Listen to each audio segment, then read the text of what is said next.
This is your news bulletin from Power 102 Digital.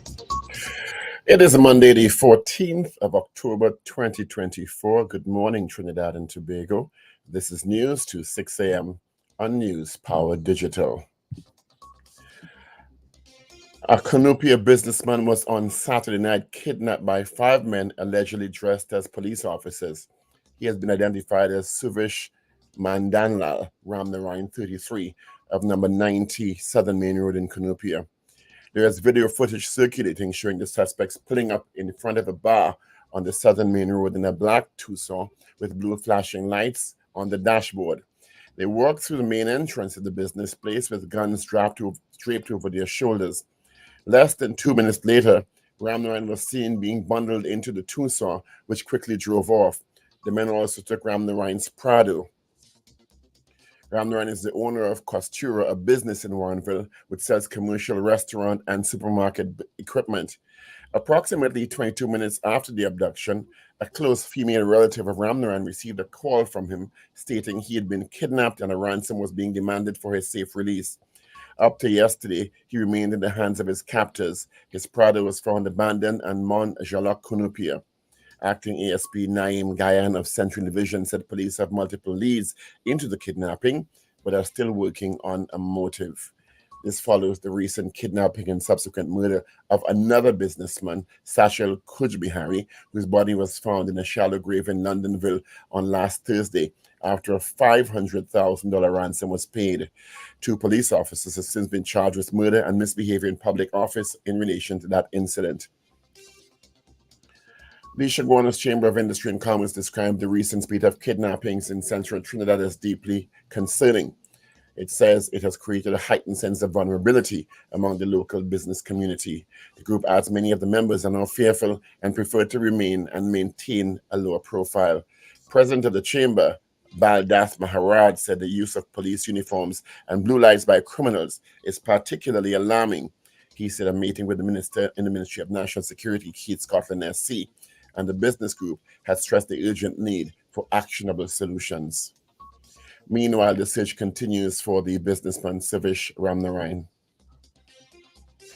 Yet another woman had been killed at the hands of a close male relative. 34-year-old Laura Sanka, a mother of 2, has been murdered. She was chopped to death in front of her son at the family home near Princestown on Saturday night. A close male relative was arrested at the house in connection with the incident.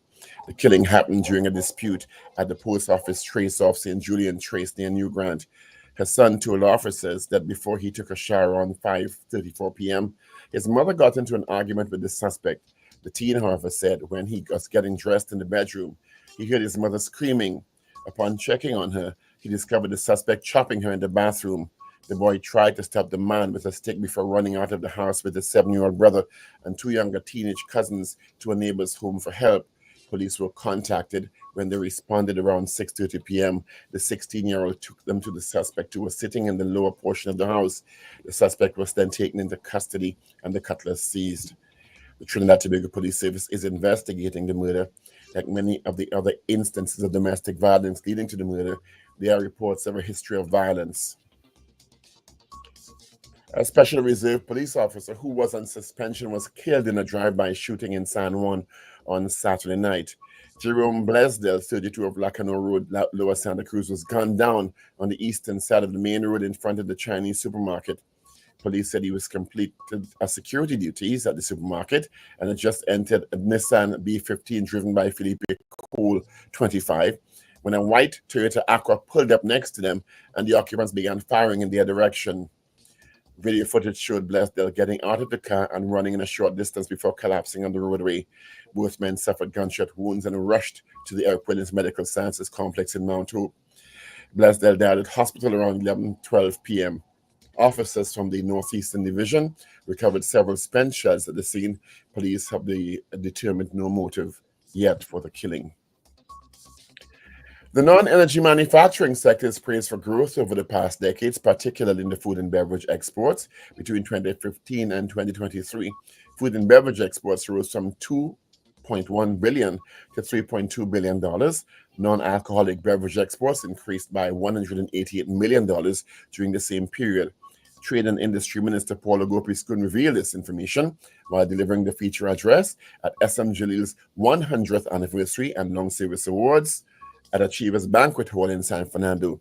Ragoobarsingh said the government had facilitated trade missions and established commercial offices to assist companies in navigating international markets. U.S. President Joe Biden visited Tampa area of Florida on Sunday to conduct an aerial tour of the destruction caused by the passage of Hurricane Milton, the second major storm to hit the area in 2 weeks. On his visit, Biden pledged more than $500 million to help restore the state's damaged electrical grid. Roughly 3 million businesses and homes in Florida lost power at the storm's peak, which made landfall on October 10th, and over 825,000 are still off-grid, according to Power Outage US. And that is news to 6 a.m. right here on News Power Digital. We have major news coming your way at 7 a.m. Good morning.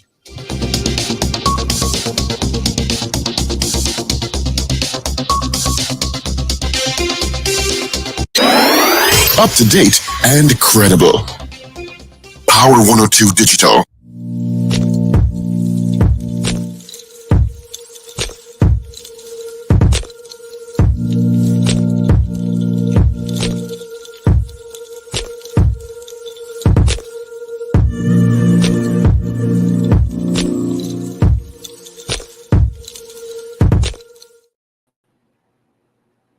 It is the 14th day of October. Thank you so much for joining us on the Power Breakfast Show on Power 102 Digital.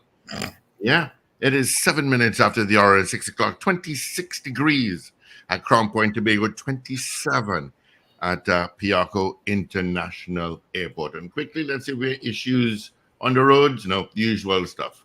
Good morning to you, gentlemen. Wendell, Stephen, Paul Richards. Richard will probably join us. I haven't heard from him. Morning, Paul. Good morning, Steve. Morning, Richard. Morning, Trinidad and Tobago. And listeners all over the globe, especially those in Los Angeles. I understand we have a slew of listeners in Los Angeles. So good morning, Chris Fabian, Joanne, Julian, and all you wonderful people who live out there in California. And our listener to LA, that we call it LA. Yes. Morning, Paul. Good morning, everyone. What's shaking, gentlemen? Well, I have a long birthday list, so I'll get it out of the way quickly because boy. It's the month of October. We know that. Joanne Haru Blackman, happy birthday, Joanne. Cheryl Duff, everybody knows Miss Duff. Cheyenne James, Karuna Moonan, that's the wife of Xavier Moonan. Michael Toussaint, Nicole Britton, Nydia Sullivan, Alan Belgraves, Lorraine Adisa Batiste, Rennie Bailey, happy birthday, Rennie. Kavita Valentine, they are all celebrating birthdays today. And yesterday, of course, was Debbie Gaspard, Asha Javid, and Camille Balkaran, and my good friend Mark Walters, who always listens to the show. Happy birthday to you all who are born in this wonderful month of October. It is. That's my list. And of course, the good news, congratulations to West Indies. We won against Sri Lanka yesterday. West Indies is still an easy victory into a 10th match sometimes, you know. And they did it again yesterday. But they won. They won in the last over of the game. So congratulations to them. All right? Let me also say congratulations and happy retirement to Richard Ragoobarsingh. Oh, yes. I mean, retirement. We're talking about function. All this young boys want to play. Richard retired. He's one to propagate. He's attained the age of retirement, people. Yeah, after man. a long, fruitful, productive career. The latter part spent at the legal aid institution. So congratulations. I did not know he retired from legal aid. Happy retirement, old man. It's all his life. It's 33 years he spent there. Well, whatever, but happy retirement and congratulations. 33 years. I didn't know he was retiring. You can't pretend to be a young person anymore, sir. Now, where's these snarky remarks? No one, he can never come here on time. It takes him a while from the bed to the laptop. But now you can't say you're going to work. You understand going to work, so let's see what happens now. Am I going to full-time theater production? Or isn't he there already? Dear, Yeah, my very. apologies. I Very had put up that under my name some time now, you know. I forgot to change it. My apologies. The blessed and fed up part. I think I can't remember what I was fed up about then when I put that up. But I normally have blessed and highly favored. I'll change it, don't worry. I shake Tomorrow. my head. I shake my head. Yeah. All right, gentlemen, I let also me want to excuse me for congratulate 5-10 minutes. a contingent of about 17 young dance groups from Trinidad and Tobago that went, I think, to LA or Las Vegas and competed in a global dance competition and came back with over 100 trophies. Oh, It was not in Panama. It could be in Panama. Congratulations. Remember I said a young lady straight from the airport, she came to the pet butler and I asked her what's this medal she was wearing, and she told us that they went to they came, I believe, first in the hip hop competition. Yeah. Yeah. Very, very well. So Yeah. congratulations Young to people. all All right, 17 excuse me one sec. administrators and the parents and the support systems that took them to that competition and them excelling very well, flying the red, white, and black very proudly. good man. What kind of hip hop dancing? All kinds of different dance. There's a plethora of different dance genres. Okay. All And right. people doing great things. I mean, when you're doing great things, you have to encourage them and commend them. Yeah. Right? What else is the good news over the weekend? Well, Looking well, for the good news to start first, you know. the good news is, well, I had a couple of friends, as I say, visiting from Delaware. So we had a little impromptu lime again on Saturday, you know. And the good news is we're alive. We're happy to be alive, you know. And Down Syndrome Family Network held their annual body walk over the weekend. Right. That happened, So I think, yesterday. congratulations to Glenn Niles and Lisa Gani. And yeah, yesterday, large turnout around the run. I saw Stuart Young and Donna Cox. Donna Cox, yes. participated. Yes. So good for them. Always a great turnout. Yeah. Yeah, that is always very well supported. I was gone, but I'm still not up to full strength after the flu yet. You? Mm-hmm. Okay. I'm recovered, but not up to full strength. I couldn't walk that whole savannah. Well, I had one of those sleepless nights again, unfortunately. So that's normal for you. So why you have reporting them, it for so- that's normal? Why are you reporting the ordinary? Well, sometimes it's not ordinary. Sometimes I have sleepless nights because I just can't sleep. And then sometimes I have sleepless nights because something has disturbed me immensely. Last night was conversations that I had that disturbed me immensely. What So disturbed you so much? No, I'm not going to repeat it because I just want to put it at the back there. But, you know, sometimes it happens, you know. It's Thanksgiving Day in Canada today. Okay. All right. Okay. Well, What do they do for Thanksgiving? I don't even know. I don't know what their Thanksgiving traditions are. Family in Canada, you know. Unfortunately, back at home, the spate of kidnappings of businessmen continues. You saw that video? That's a crazy video. I'll play it in a short while. Yeah. So there's a businessman from Central who owns a industrial kitchen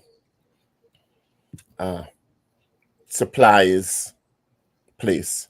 Mm-hmm. I saw a video of him advertising as Suvish Mandanlal.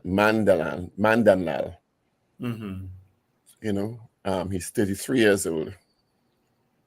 And of course, the video footage shows suspects pulling up in front of the bar. The allegations that the persons were wearing police uniforms looking like police uniforms. The car actually has blue flashing lights. Mm-hmm. They came in two black SUVs with blue lights on the dash. You know, I mean, the blue lights seem to be easiest thing. Like they're getting them on Amazon now. You know, when you see blue lights, you think it's law enforcement, not so? That's what you naturally think. That's what you naturally think. So blue for police, green for prisons. Is that police uniform? Yeah. So let me just freeze that there. That is police uniforms, right? Yeah, well. Uniforms that look very, very close to TNT police uniforms. Not so? Yeah. Yes. Right. So that part of the report is clearly correct. So again, people looking like police officers in a car with blue flashing lights. This is not a marked police car. The blue flashing lights pull up to a bar with guns. Yeah. One of the guys I think had on an army uniform. And then clear police emblazoned across the back. Look, they're walking with the young man. There he is at the center of the frame. Yeah. I mean, at that point, what are you going to do? Say no? Yeah. Yeah. What are you going to do? Resist? I mean, it is frightening. You know? 5 with guns. What are you going to do? You see one in an army fatigue there? Well, I don't know that's probably a clear sign that they may not be officers. Because I don't know that police are allowed to mix police with army fatigue. True. You understand? So there's a clear sign that they may not be actual police officers, but may have gotten their hands on these garments that look like police garments. It seemed very easy to get these days, unfortunately. But you know, in one of the videos, in one of the frames I saw, the car number plate could have been made out. I wonder if they checked that since. Well, apparently they took his vehicle also, which was abandoned later. And this one, boldface, they gone back. Wait, I guess he must be holding back somebody who remonstrating. Could be. That was the one who was walking with his back to the door. Yeah. With his back to the what door. A frightening experience, particularly after Mr. Kujanberry was abducted and killed just last week. And his body found last week. But that was by actual police officers, now we know. Yeah. Well, the 2 have been charged with murder and misbehaving. Probably is a different angle. So you see, two black SUVs that was taken. It is. So they're coming out here now with this poor young man, probably petrified. At one time I said, but this had to be a skit. You know? Yeah, but it is extremely disturbing. Yeah. And for any citizen, law-abiding citizen out there, well, even if you're not law-abiding now, you ought to be really worried now when you see police. Or they're telling you to go into a car with them. Yeah. How are we to know who are legitimate and who are not legitimate and who to follow instructions from? Yeah. Because your life could be in danger. And the normal reaction, if law enforcement or people looking like they're law enforcement come to you and tell you, come with us, is to comply. This is very, very disturbing. And what is even more disturbing is happening like a week after, you know? Yeah.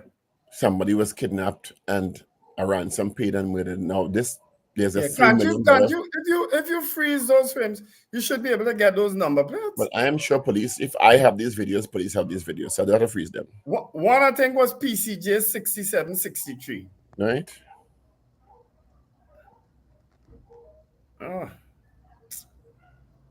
Yeah, Valerie, I agree. They didn't move like police officers, I have to admit it. No, they're very casual. Yeah. Yeah. They move as officious as police officers normally do. Yeah, they didn't move like the some of the other videos where it clearly were police officers.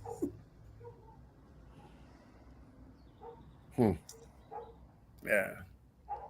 That was one of the worrying videos. The other one, it wasn't a video, but it was about 2 police women this time being accosted by someone who had a mental episode, and he ran at them. He didn't have any weapon based on the story that I read, and they shot him in his chest. I think this is Simini Bar here.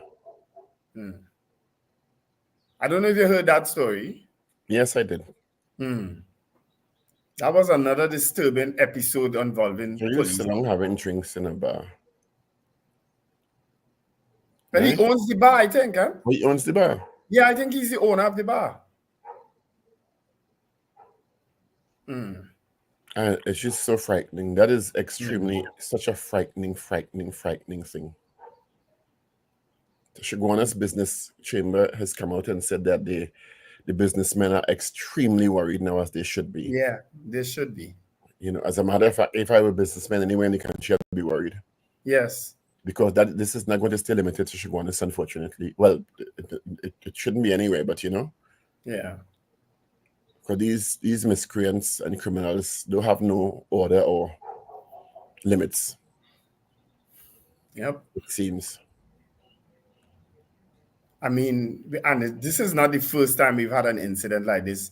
There was a robbery by Barataria roundabout, if you remember, when they pulled over a thing. It was police, people dressed as police. Up to now, we haven't had an update on that story. It's happening. As the chat person said, they're not moving like officers. So, but the disturbing thing is that they're coming dressed as officers. So you have no way of where you go and tell 5 men with guns, show me ID. Yeah. So you see this onslaught of, you understand what you're going to do. Yeah. Look at that. There's a part of the story that already that I heard that I don't want to mention because I don't want to message you. Okay. Which also involves police. But I don't want to potentially compromise an investigation. Well, the police have they come forward with a release or a press conference yet on that particular one? But that one is probably the most disturbing. The anti-kidnapping squad and the usual units are involved in trying to retrieve the businessman. But it is very, very, very disturbing. Yeah. We're going to speak with Mr. Keith Scotland this morning. Okay. All right. Good. Because as I said, the other one was where the two policewomen were accosted by this young man who was having clearly an episode. Because his father gave a very tear-jerking story after, And we tired talk about these non-lethal weapons that some police officers should be moving around with. You understand? The tasers, the pepper spray, whatever, It would be remiss of us not to mention and send condolences. An SRP was killed in Santa Cruz. Condolences to his family and colleagues. Really, really sad. His name is Jerome Bleasdale, 32. Yes. And he just completed security duties at a supermarket and went into a Nissan B15 when a white Toyota Aqua pulled up and they started firing, and he was shot. Jumped out of the car and ran a short distance and collapsed. Was taken to Monto but died at 11:12 p.m. And also another woman killed, chopped up. This one in front of her son. I don't know what's going on. That DB story. That male relative. I don't know.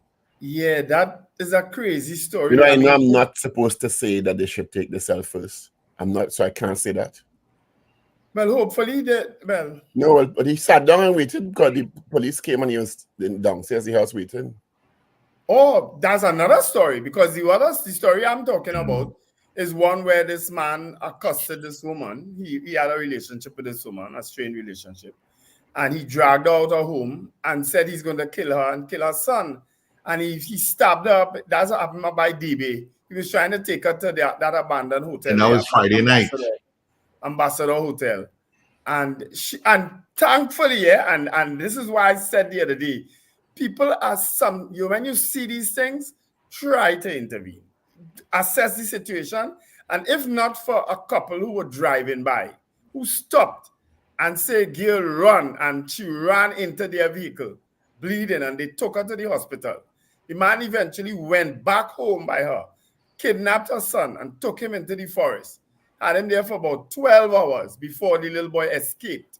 Now, the TTPS side of the story is that they rescued the little boy, but the little boy escaped. You understand?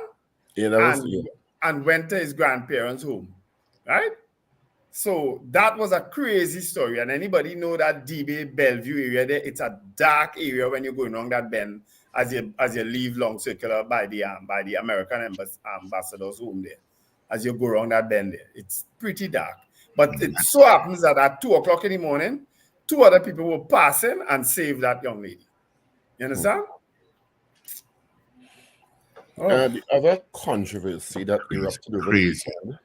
He didn't release this son and read the story properly. Read the real version of the story. He didn't release him. The little boy got a chance and escaped. The little boy himself told you that in a story. He saw a chance and he escaped. He fell into a ditch and he crawled out.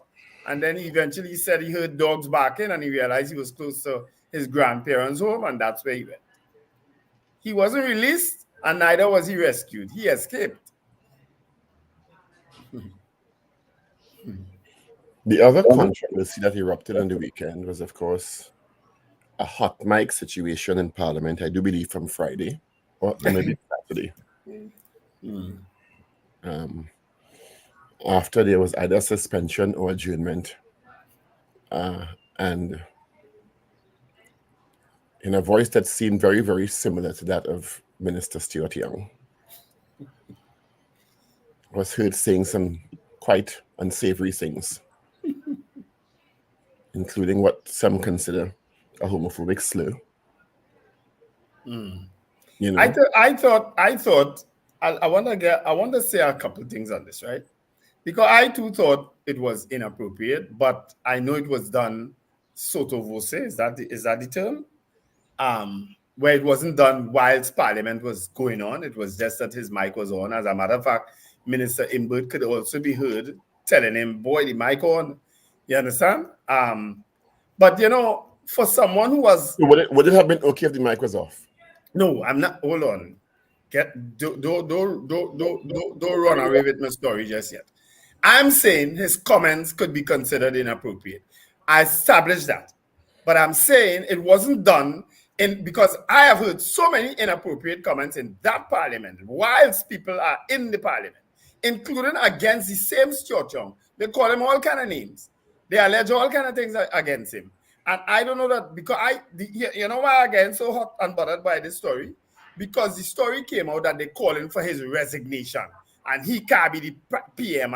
I mean, that's how far they reach with this. Stuart Young, who himself came under so much attacks in our Parliament, you, Mr. Senator Dr. Paul Richards, sit in the upper house with some of the most despicable people who have said the worst things about people, including the former president of the Republic of Trinidad and Tobago. I hear nobody say get him out of that Parliament. They need to resign and leave. You understand? But Stuart Young inappropriately saying something under his breath. All of a sudden, me calling for him to resign and think, oh, please, give me a break. If there's one thing I can't take is hypocrisy, you know. You understand? If there's one thing I can't handle is that. So I don't know how it reached to him resigning and leaving the Parliament because of his under the breath comments that I might pick up. And he get the worst things say about him and so many of the others, including Marvin Gonzalez. Look, I'm tired of this place sometimes, yes. I'm tired of this place sometimes. But if you want to poll it, we can poll it.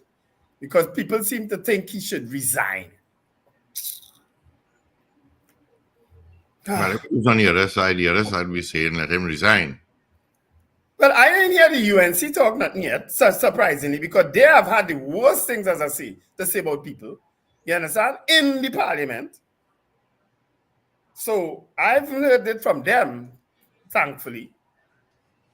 You know? It was people on social media saying. The clip? Do you think I should play the clip after your rant? I ain't ranting, I'm just expressing. Yes, you did rant. You ranted, though. That was a rant. It was a deserving rant. That qualifies as a rant. Yeah, play it, man. Play it. I'm sure a lot of people don't know what we're speaking about. If you think the comments could be homophobic, then don't. Well, and some people may not.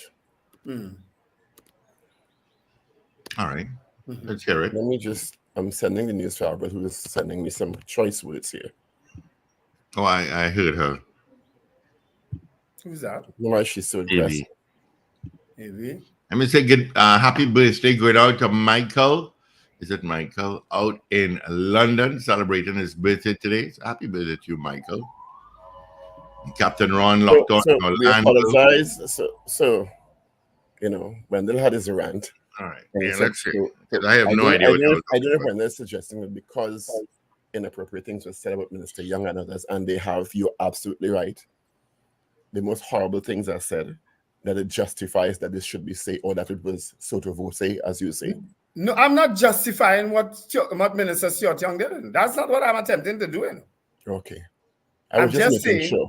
he I was has just also making had sure. All right. Well, he has let's also had the worst things said about him Right. and many other people, including and we didn't call for their resignation. But all of a sudden, we reached a calling on Stuart Young to resign because of that. Ask him to apologize. No problem with that.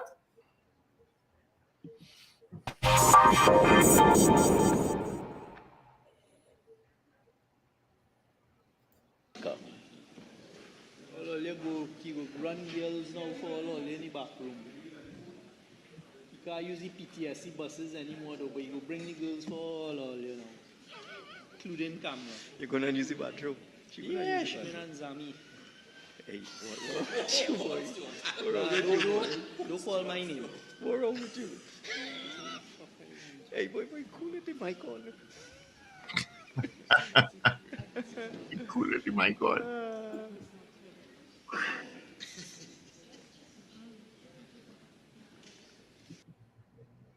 That's it. Okay. If you think it's inappropriate, fine. If you think he should apologize for it, fine. If you think he should resign for it, go, let me pull it. Let me pull it. No problem with that. Because I know I hear worse than that, 10 times worse than that, against him and others, including when they tell Fitzgerald Hines what? HYSM? That was said in the parliament. That wasn't said sotto voce. They called President Paula Mayweeks all kind of names in our parliament. Yeah? And on platforms. They make homophobic comments against Marvin Gonzalez. I don't forget them things, They call Dr. Rowley all manner of things in our parliament. And all those things are extremely offensive. Yes, Paul, but nobody called on those people who made those comments to resign. The issue is, should he apologize, I think. Right. Okay. So fine. And I think maybe he should. That's the poll. Correct. Because yes, there's a whole social media blurb. He should resign and he should be all kind of fired and all. Yeah, not such a nonsense about resign. But I don't think that saying that those things have been said in the past about others, as offensive as they are, and they are extremely offensive, including, I'll always say, the worst I've ever heard is Vanilla Allen chopping against Dr. Rowley. Worse. The absolute worst. That's the worst I've ever heard. I don't think anything ever topped that. As a matter of fact, I know nothing ever topped that. that it makes it appropriate for anybody else to say things after. You understand? We should open the phones. Yeah. Let's open the lines. It doesn't just bad behavior doesn't justify bad behavior. No. So, let me tell you something. I have the kind of relationship I have with Minister Young is I've told him, I say, boy, your mouth will get in trouble. You understand? Because he's that type of person. You understand? But again, as I say, this is not him on his legs in the parliament shouting at anybody. This is him whilst a break is taking place talking. You understand? And the mic happened to pick up what he's saying. Steve, open the phone lines, please. Yeah, the lines are open. You all know that. 222-8255. Toll free North Americans, 866-525-1099. Also in some good news, Marshall Montano received the keys for the city of Lauderdale, Florida. The Miami Carnival Panorama. Of course, that was held on Saturday. He better make a copy for me. He is honored for his contribution to Caribbean culture. So congratulations. Well done, Marshall Montano. So the carnival came off after all, then? I haven't seen or heard anything from the carnival. Yeah, it had Juve, it had Carnival, that had Pan, Beverly Ramsey Moore was up there. Good morning, caller. Good morning, gentlemen. Morning. I'm the big guy here. Yeah. Yeah, with respect to Stuart Young, Mr. Stuart Young, and that statement. I do not agree with him having to resign because we all say things when the mic is off. We all do it. It's just that his mic happened to be on, and you happen to hear it. So I don't agree with him having to resign. He just got caught. But we all say things behind the scenes. We all do it. Every one of us do it. Okay? Oh, yes. Have a good day. Thank you, big guy. And that is why I say when people calling on him to resign, I say, what level of hypocrisy is this? I hear him, boy. Yeah. Good morning. Good morning. Okay. Good morning, Hello, morning. Mr. Patrick. Morning. Support justice, morning, Mr. Patrick. Wendell, morning. You ever hear the song, The Kicks in Parliament? Mm-hmm. You know that song? Mm-hmm. Yeah, I will calypso. Oh, that goes on there right now. I was explaining, all right? Yeah, but the kind of thing I hear people tell people in the parliament, they don't hold their no high regards and nothing again.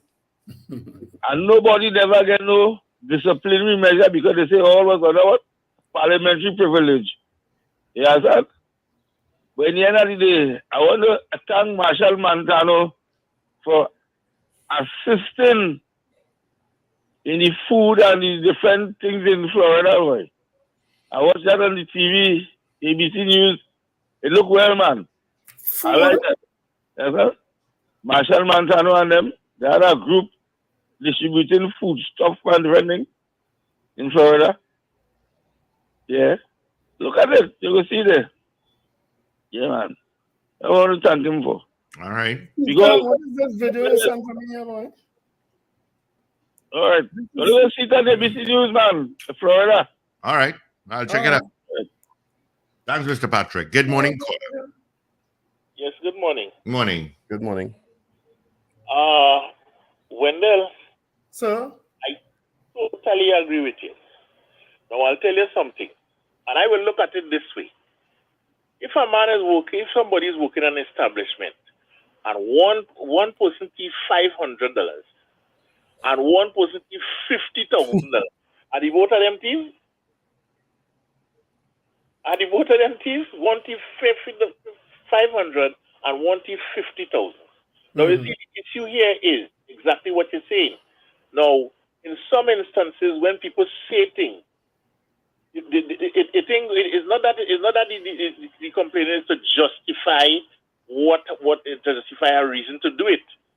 The issue is the same. A man set up in the parliament and because just think him out. Another issue is a gentleman from Tobago mentioned about the river, the Calcutta ship coming down for you, and they chastise him. And next up, a religious leader stood up and say that, hey, Tobago people. Caller, you don't have to repeat all, eh? Because some of them are down right nasty and slanderous.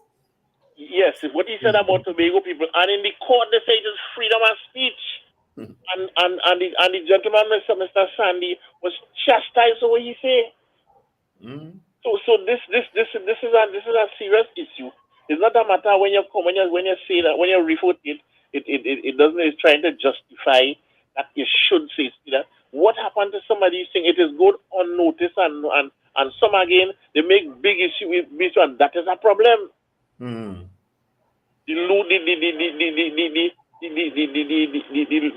social and moral looseness in the society. Are people just doing anything and saying anything, and then saying, well, you can't say that one don't justify the next. I mean, that's ridiculous.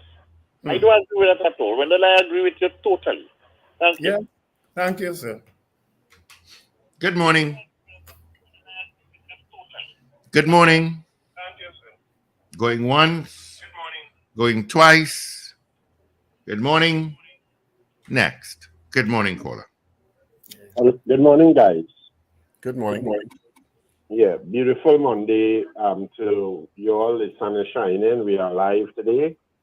I just want to touch on something that happened over the last 3 weeks on the very street that I live on, off of San Fernando, in Duncan Village by Palmis there. It's an old development from the 60s, right? So the street that I live on is a hill and valley. And to the valley, there's a drain that runs across the street. The Borough Corporation, which will be DB, they decided to dig this up. Now, nothing was wrong with it. They brought jack. They tried to dig it up. They have quickly, it was so hard that they had to bring a backhoe to dig it up. They took 3 weeks. 3 weeks of which we have to go past right around. And it was unnecessary because on the same streets around, there were the road was dug up by WASA and it was repaired last year and it's still not touched.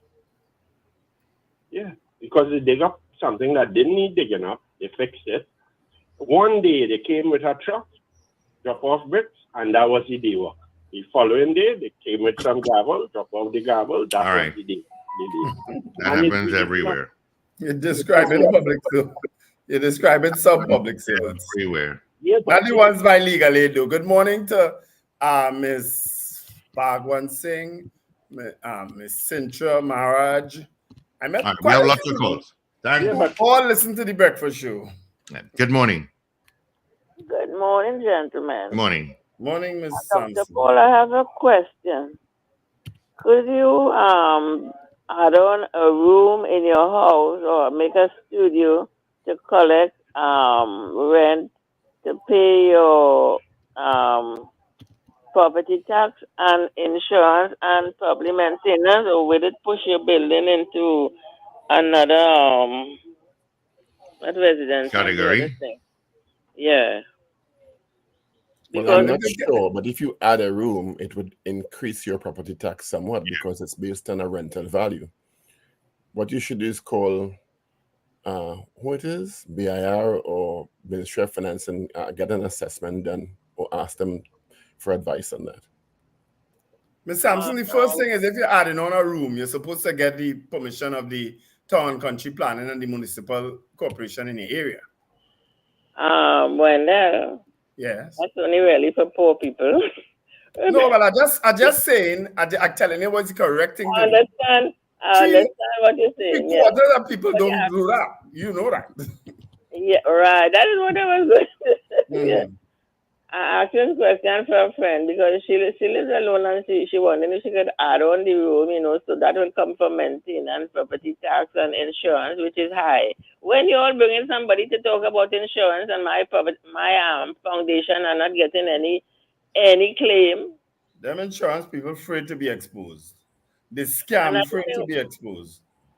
Well, yes, it's just, I don't know. It's dead money. Insurance is dead money. Yeah. Like just don't pay insurance on the house and talk to the Lord. It's ridiculous. It's ridiculous. All right. Thanks for Samson. When Richard come in, tell him I need to discuss a pro bono something with him. Oh, okay. With that same insurance business, because I fed up putting claim and I ain't get no money. Right now I have to spend $73,000 for a wall and I'm paying insurance for what? All right, we're gonna continue. We're gonna continue to work on the insurance, but yeah, I'm working on it. It's gonna be tough. Yeah, bye-bye. All right. All my lines are lit up. Good morning. Good morning, Steve. Morning. Good morning to the other gentlemen, mi amor. Yes. How much other gentlemen did I have here? All right. Good morning to Paul and good morning to Wendell. Thank you. Good morning, Zena. It's Monday morning, Yeah, go ahead, Zena. Ready for the bacchanal today. I just saying that what Polly raised up this morning about that parliament, that was under the man breath, and it was done that as we said to one another faces when they're on their feet. So you see me, just leave that alone for me, please. I parliament stories. Right? That's what I want to say. Right? And Miss Sampson, like why that person just go out on the room and take the rent and shut them out. I was wondering why she called it to go about it. Because she's a law-abiding citizen. Do the proper thing. We cannot condone doing illegal stuff. So she's a law-abiding citizen, ma'am. All right, okay. I don't agree with that. You know, that's one of the best Alrighty. movies you could watch, right? All right. You ever watch it? Law-abiding citizen. You ever saw Yeah, that movie? that's a good show. That's a real good show. It's 6:45. I'm presuming no one has newspapers but myself on I mine. can do Guardian online for you. So Monday the 14th of October. Let's start with the Express. Another murder in Tobago. Airport construction worker murdered. His body was found on the beach behind the A&R Robinson International Airport. Yeah. Wow. Look out for danger signs. Women warned. Psychiatrist Dr. Bama Diyal says women should be educated about danger signs in relationships. Congratulations to SM Jalil, 100 years in business. Mm-hmm. That's a significant milestone. One of the more prominent exporters in this country. Yep. Ambushed and chopped. Latest victim, unfortunately, Laura Sanka, 34, who was chopped to death on Saturday by a 41-year-old male relative. 500 murder toll arriving in October. $3 million ransom demand by fake police. So I guess the police have now identified them as fake police. Dad demands police training for mental health responses. And TTPS adds 93 new vehicles. You can go ahead, please, Wendell. All right. Today's Guardian of October 14th, 2024 reads, $3 million ransom. Central business community alarmed at third kidnapping in 4 months. Princestown woman chopped to death, and there's a picture of Laura Sanka and the home of Laura Sanka, where she was fatally chopped by a close relative in New Grant, Princestown. Tobago records 25th murder for the year. Those are also stories on the front page. And the picture is that of Down Syndrome Family Network founder Glenn Niles, Minister of Social Development and Family Services Donna Cox, and Energy and Energy Industries Minister Stuart Young walk with fellow patrons during the Down Syndrome Family Network Body Walk 2024 at Nelson Mandela Park in Port of Spain. Those are all stories on the front page of today's Guardian. And of course, in sport, West Indies defeated Sri Lanka in the first T20 out there in Sri Lanka. All right? Let's go to the Newsday now. Jalil celebrates 100 years of business. Canopia business owners fed up after kidnapping. Princestown mother killed in front of son 16. What a traumatic experience this been for a young man. Boy.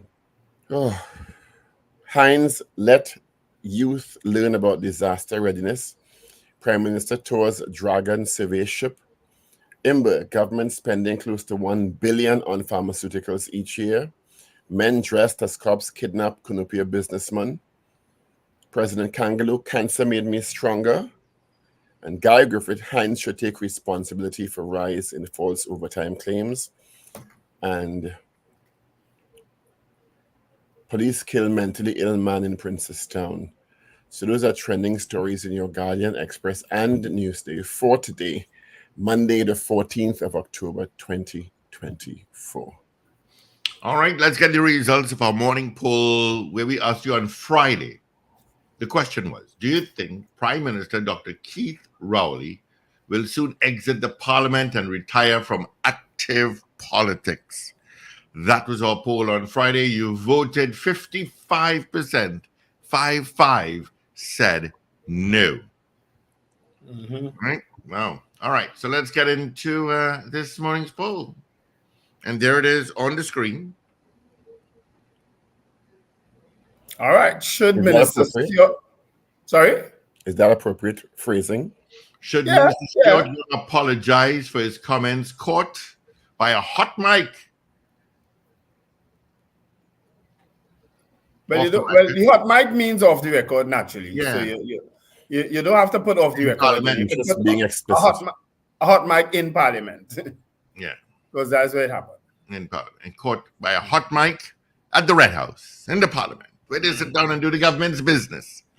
Should he apologize? Yes or no? 222-8255.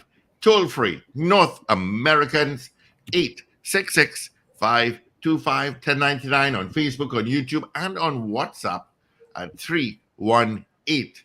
1021. All right, Wendell, start to write. Here we go. I've Val says yes. Somebody sent me the official public weather. Okay. Somebody else says hell no. Good morning to you, Rob.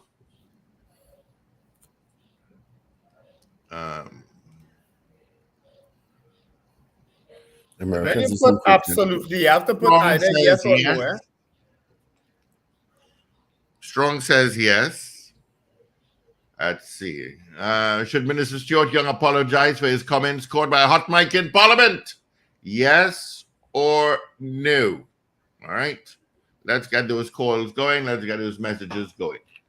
Let's see. Boy, BDC say he told the truth. All right, here we go. Got some. Ooh, okay.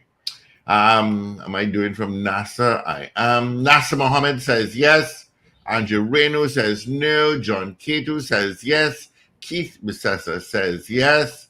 Alan Reese says yes. Salim Abdullah, absolutely. Chris Tousse says no. Finbar Collins says no. Boy Bedisi says no. David Wares and Mrs. Wares. Good morning, Cheryl. So that's 2 yeses. Billy Bob. No. Billy Bob. Royalty Forever. Yes. Pearl Cordis. No. Good morning. Good morning. Good morning again, and emphatic no. Thank you. We put that in before you say it. Salim Abdullah says yes. Jean Clark says no. I don't know who's calling on WhatsApp, and I've said it a million times. We cannot answer calls on WhatsApp. Don't know why. It says no calls, please. Anthony Miguel says no. Wayne Joseph in Ontario, Canada says no. Michael Mapp says no. Anderson Matthews, yes. Vincent in the UK says no.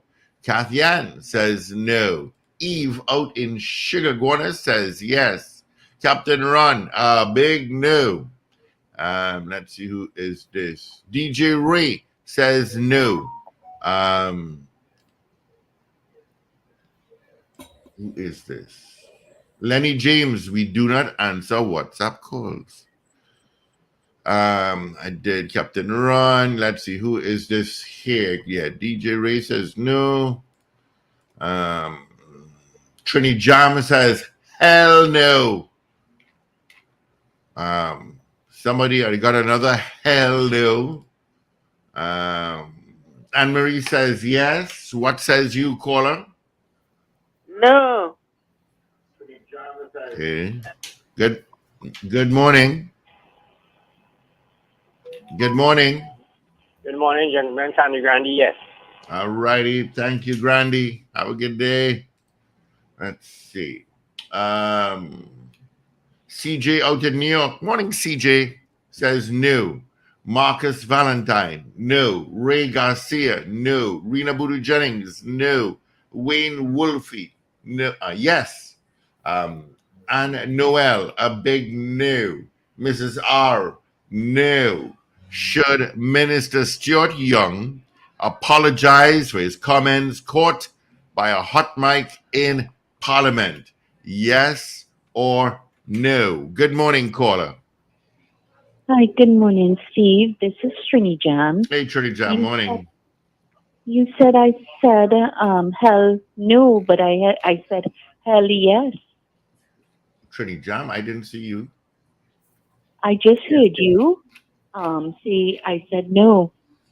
Trini Jam, Steve has what name? Amnesia sometimes. Excuse him. He's do a little dyslexic things sometimes.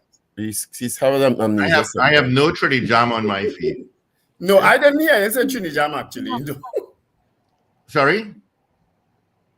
So you're voting no hell yes, right? You're voting yes? Okay. Right, no yeah. All right. All Jaron says yes. Up north says yes. Yeah, I didn't see a Trini Jam for the morning. Anos, well, he's laughing. Lester Craigwell says no, very sad. But is he saying no? He not voting, no? Bobby says yes. Oh, no. All right, Lenny, that call is by accident. No problem. But he says no. Hanif Daniel says yes. Marcia Rock. What did Stuart Young say? Oh. You ain't get that yet, Hanif. That thing went viral. Richard P. Knight says no. Oh, no. Marcia Rock, I mean. Lester Craigwell says no. No, he never said no. You're reading properly, boy. No, all I'm watching for is no and yes, I don't read it. So when they send a long message, all I see is yes or no. I can't say no. When I know why you're trying. They'll be there and then just forget he said it. You see, I had to read because I had to write down my votes. So I had to read too, Steve brain is turning yes into no conveniently, I never said no, Steve. So what do you say? Lester, let me go back to Lester. He didn't vote. He didn't vote. Oh. Let me see what he said. Oh, that's way too up. He said, imagine just last week this nation was grieving because of bullying. Now we are voting no. Very sad. Yeah. But all I saw was no. So I went with that. Messages come through so quickly. I can't sit down and read, No, that's why I have to read to you, Steve. Don't worry. We can't put you in elections and boundaries at all. Oh, they love me there. Let's see. Patricia McLean says no. Okay. Take out a yes because Wayne Wolfe says my vote is no. My bad. Okay. He had voted yes probably before. Okay. All right. Should Minister Stuart Young apologize for his comments caught by a hot mic in Parliament? We played it earlier on. That's the only time we probably played. Yeah. So Wendell has a reason been giving us for the PNM cancellation of the. I want to ask. I have heard none because it was very strange. I have never heard of that happening in history. No, and it's strange that there was no reason for us coming at all. No, and I expected to see the word rescheduled or cancelled to another day. Cancelled. It didn't say postponed, That's what I said. Just say cancel, and I said okay. So surely somebody would have asked why in General Council or Central X. I'm no longer in those committees, but it's a question I would have asked. I found it very. I tried to find out. This only Friday night I found out. I said, "What?" But they just put that release out. But we should try to get Foster Cummings on the phone. He's the General Secretary. We did try calling him. It just rang out. Tone Luke says, nah. Thomas Diaz, yes. Yeah, it was a strange decision, especially coming after the budget debate where the Prime Minister kind of gave his swan song. Yeah, I don't know. Kim out in Chicago this morning. Kim says no. All right, as we head up towards our 7 o'clock major news, the big bad wolf will come in shortly. But the political leader, there are some positions that were not up for elections anyway, Political leader, General Secretary, I think Lady Vice Chairman, those positions were not up for chairmanship also. They were not up for elections coming up, No. Wayne Bennett says yes. So I don't know the thinking behind it. It almost kind of hints at a general election coming. Because the PNM doesn't normally have internal elections in the year of a general election. Well, the PNM won't come out and say we have it our thing on November 17th and in the same breath cancel it with no explanation. That's what I'm saying. So it almost hints. This is where my mind went, people. How much time from the date of announcement must the election be held? 35 days. The minimum is 35. Okay. Yeah.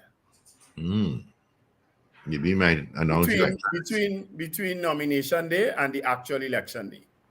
A minimum of 35 days. Yeah. Chris too said, does Evie eat doubles? Yes, she does.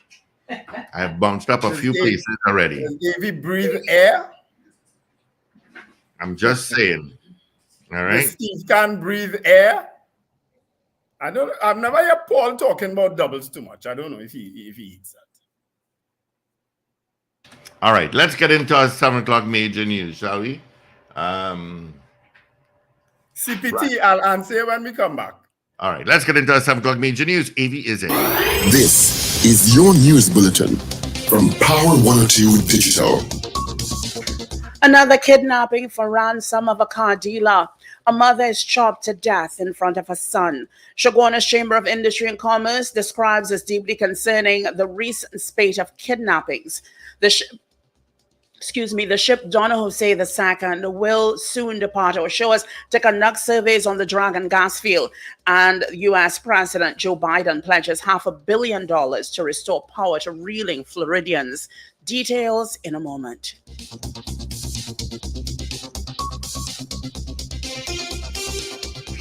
This is News to 7 o'clock on Power 102 Digital. I'm Afril Sintel Bab. Good morning. A Columbia businessman was on Saturday night kidnapped by 5 men allegedly dressed as police officers. He has been identified as 33-year-old Suvish Madanlal Ramnarayan of 90 Southern Main Road, Columbia.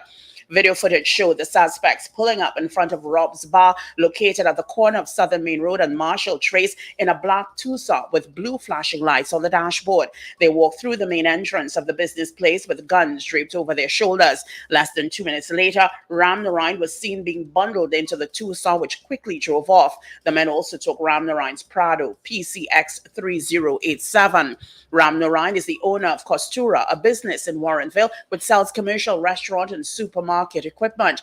Approximately 22 minutes after the abduction, a close female relative of Ramnarayan received a call from him stating that he had been kidnapped and a ransom was being demanded for his release. Up to yesterday, he remained in the hands of his kidnappers. His Prado was found abandoned at Mongelo, Cunupia.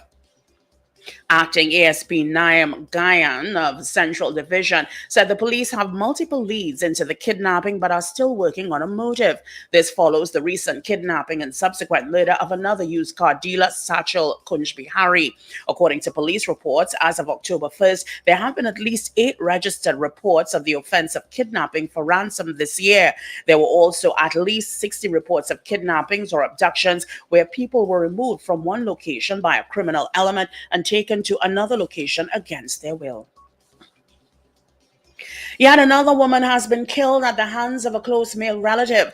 34-year-old Laura Sankar, a mother of 2, has been murdered. She was chopped to death in front of her son at the family home near Princestown on Saturday night. A close male relative was arrested at the house. The killing happened during a dispute at Post Office Trace of St. Julian Trace near New Grant. Her son told officers that before he took a shower around 5:34 p.m., his mother got into an argument with the suspect. However, the teen said while he was getting dressed in his bedroom, he heard his mother screaming. Upon checking on her, he discovered the suspect chopping her in the bathroom. The boy tried to stop the man with a stick before running out of the house with his 7-year-old brother and 2 younger teenage cousins to a neighbor's home for help. The police were contacted, and when they responded around 6:30 p.m., the 16-year-old took them to the suspect, who was sitting on the lower portion of the house. The suspect was taken into custody and the cutlass was seized. The Trinidad and Tobago Police Service is investigating the murder. Like many of the several instances of domestic violence leading to murder, there are reports of a history of violence. The Shoguana's Chamber of Industry and Commerce described the recent spate of kidnappings in central Trinidad as deeply concerning. It says it has created a heightened sense of vulnerability among our local business community. The group adds many of its members are now fearful and prefer to maintain a lower profile. President of the Chamber, Baldav Maharaj, said the use of police uniforms and blue lights by criminals is particularly alarming. He said at a meeting with the minister in the Ministry of National Security, Keith Scotland, the business group had stressed the urgent need for actionable solutions. A special reserve police officer who was on suspension was killed in a drive-by shooting in San Juan on Saturday night. 32-year-old Jerome Bleasdale of Lacono Road, Lower Santa Cruz, was gunned down on the Eastern Main Road in front of a Chinese supermarket. Police said Bleasdale completed security duties at the supermarket and had just entered a Nissan B15 driven by 25-year-old Philippe Cole when a white Toyota Aqua pulled up next to them and the occupants began firing in their direction. Video footage showed Bleasdale getting out of the car and running a short distance before collapsing on the road. Both men suffered gunshot wounds and were rushed to the Eric Williams Medical Sciences Complex in Mount Hope. Bleasdale died at the hospital around 11:12 p.m. Officers from the Northeastern Division, CSI, recovered several spent shells at the scene. Police have no motive for the killing. The non-energy manufacturing sector is being praised for its growth over the past decade, particularly in food and beverage exports. Between 2015 and 2023, food and beverage exports rose from $2.1 billion to $3.2 billion. Non-alcoholic beverage exports increased by $188 million during this period. Trade and Industry Minister Paula Gopiskun revealed this information while delivering the feature address at SM Julie's 100th anniversary and long service awards at Achievers Banquet Hall in San Fernando. Gopiskun said the government has facilitated trade missions and established commercial offices to assist companies in navigating international markets.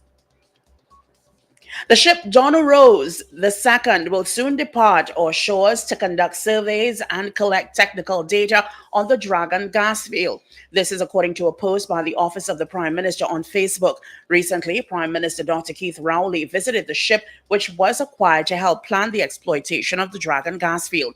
TNT has obtained a 2-year lease from the U.S. Treasury's Office of Foreign Asset Control to extract Venezuelan natural gas, exempting TNT from U.S. sanctions on its neighbor. TNT also has a 30-year license with Venezuela, with first gas expected by 2027, according to several reports. The ship will help determine the design and route of the pipeline, which will bring gas to Shell's platform. You are listening to news on Power 102 Digital to 7 o'clock. Further afield, United States President Joe Biden visited the Tampa area of Florida on Sunday to conduct an aerial tour of the destruction caused by Hurricane Milton, the second major storm to hit the area in as many weeks. On his visit, Biden pledged more than $500 million to help restore the state's damaged electrical grid. Roughly 3 million businesses and homes in Florida lost power at the storm's peak, which made landfall on October 10th, and over 825,000 are still off the grid, according to poweroutage.us.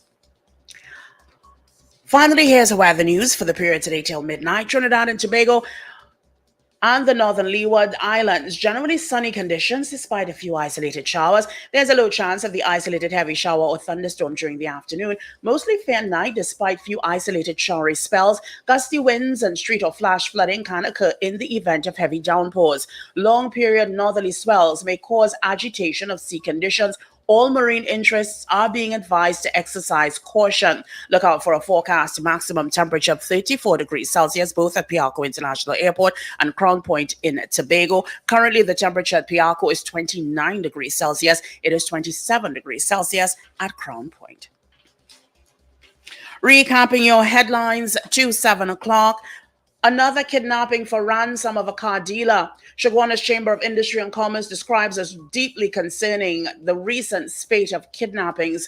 A mother is chopped to death in front of her son. The ship Donna Rose II will soon depart our shores to conduct surveys on the Dragon gas field. And U.S. President Joe Biden pledges $500 million to restore power to reeling Floridians. I'm Afril Cintil Bab. That was news to 7 o'clock on Power 102 Digital. There's more news coming your way at 12 noon today and an update at 8 o'clock this morning. For more details, log on to power102fm.com.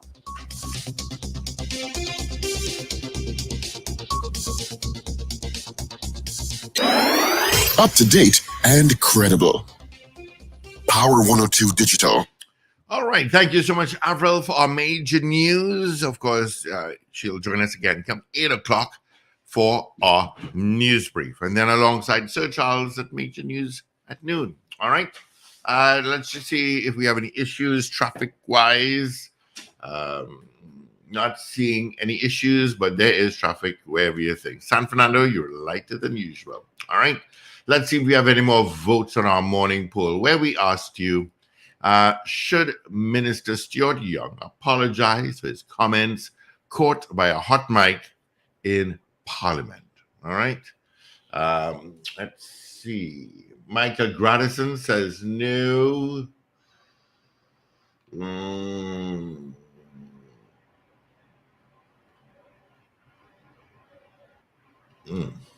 Okay, hold on. I'm looking for.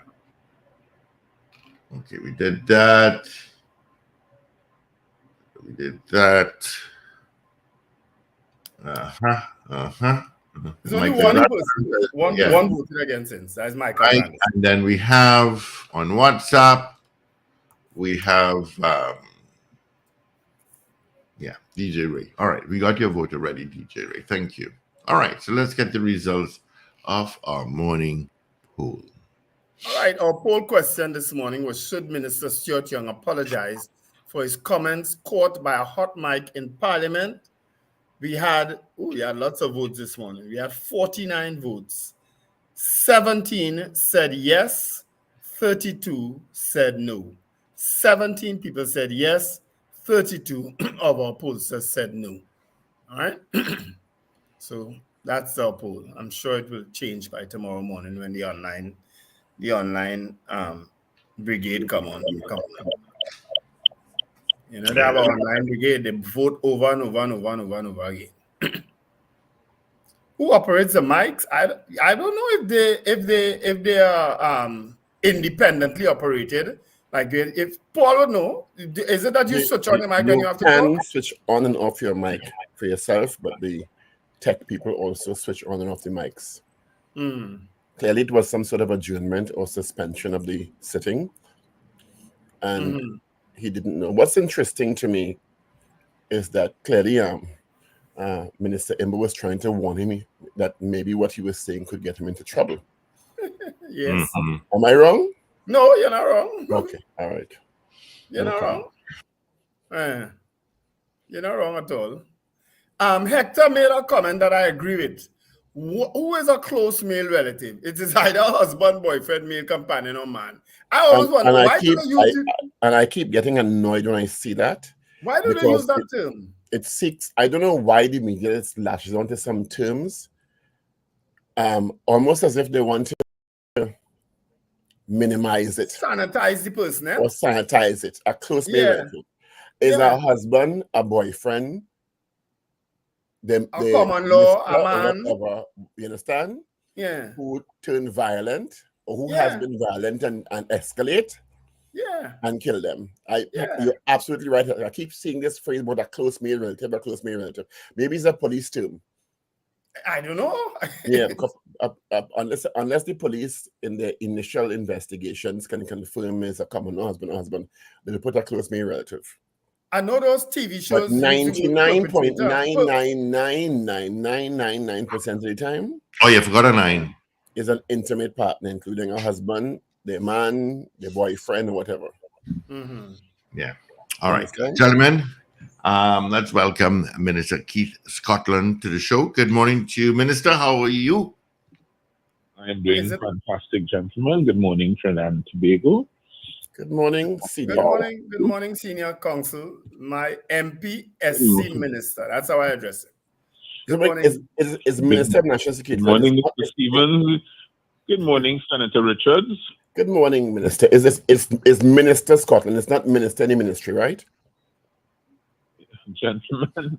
No, I want for clarity. I'm not being facetious. I just want to, Yes, Minister. Okay, I just want to put the right label. Scotland is good for me, gentlemen. Good morning. Yeah, bring a double smell a long time. But we can ask Minister Scotland that question almost immediately. Why do they use the term a close male relative as opposed to if it's a husband or common law husband or a man or what? Why do they use the term close male relative? I guess both are the same. It's a close male relative is not a malaprop. describes the person. I suspect maybe they want to not be too specific, but at the end of the day, I am sure that the facts will reveal who the person is. Mm-hmm. That is more maybe journalistic or police jargon, but it boils down to the same thing. Right. Well, I guess we could also poll you on our question this morning. I'm sure you would have heard the viral or seen the viral video of Minister Stuart Young being recorded by a hot mic in Parliament. And we had asked this morning, should he apologize? Because I know people had gone down the road of him resigning. But we asked, should he apologize for the comments made with the hot mic in Parliament? I must say, gentlemen, I'm not aware of the hot mic issue. Well, what is that? He was heard, but we don't want to repeat it, but he was heard throwing some pecan the way of the opposition when they were leaving Parliament now. And Minister Imbird was heard warning him that, boy, careful, the mic on. You haven't seen that yet? I haven't seen it. I don't know what was said, but I know that in Parliament, there is all the debates are heated. Peacock is thrown across the floor back and forth. So I don't know what was said. I guess it's a cautionary tale for me. Okay. Well, it certainly is. 7:17. Good morning, Minister Scott. We don't have much time, so let's get straight to the meat. There's another report, sadly. First of all, your thoughts on the two officers being charged last week for murder and misbehavior in public office. I followed that very closely. Because it's a matter before the courts, I would be very circumspect with my thoughts. But what I can say, if you analyze it, one, it is very unfortunate. We understand the concept that they are innocent until proven guilty, so I make no pronouncement in that regard. What I can say, however, gentlemen, and you may have to, you may actually be forced to agree with me, that the response of the police service was robust, timely, and incisive. Within a week, persons were brought before the courts, and that is a step in the right direction. And I am willing at this stage to debate if anyone can say different in this instance. Yeah, I think you're right. You're absolutely.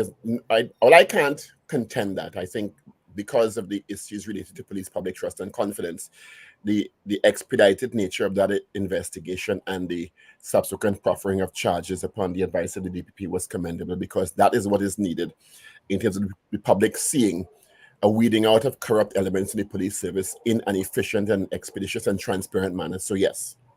Well, allegedly corrupt elements. Let me put it that way, before the court. I think that you have agreed with me. What it does is that it shows the public that there is an urgency in the police service, and that it is not everything that we can prevent the police. Not everything that they can prevent, but they certainly can respond more robustly, more quickly, more timeously. And in this case, they did, and that is an encouraging sign. Unfortunately, again, as at Saturday into Sunday, we've played video this morning of men dressed in police uniforms, or uniforms that seem close to police uniforms. I see two newspapers have described it as fake cops this morning, kidnapping someone who is still unaccounted for. How concerned are you about this trend now? Well, I'm very concerned about the development. I'm not sure that I want to give it the nomenclature of a trend, but I'm very concerned about the development. I can't tell you too much about the response. Suffice it to say that the AKS is very much onto the situation, and I really do hope at the end of the day that the kidnapped gentleman is returned to his family And I want to tell the perpetrators that the police are doing their work and the AKS is working. And hopefully very soon you all will see results in that regard. I can't go into too much details, gentlemen. You would appreciate that.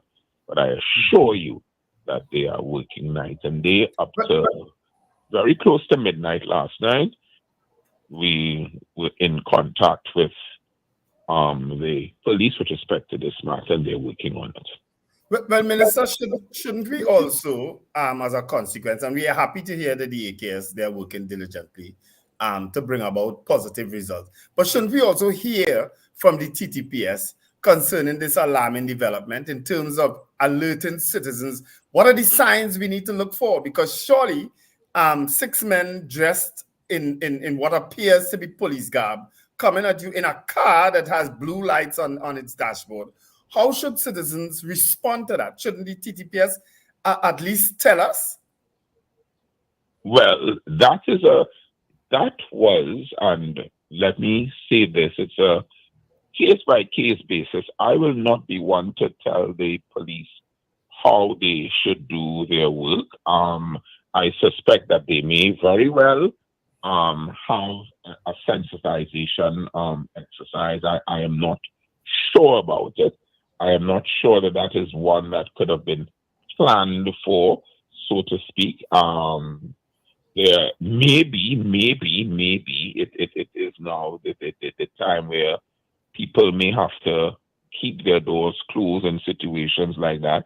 Call a police station. I don't know, but that is something that the police service has to do if they see it necessary. And what we don't want to do is to sensationalize it to the point where there are copycats. You know, we are the land of the mimic men sometimes in terms of the criminal element, and someone may want to copy that and do it over. And we have to be careful. We have to be sophisticated. But I can tell you, as it relates to a response, that there is a response.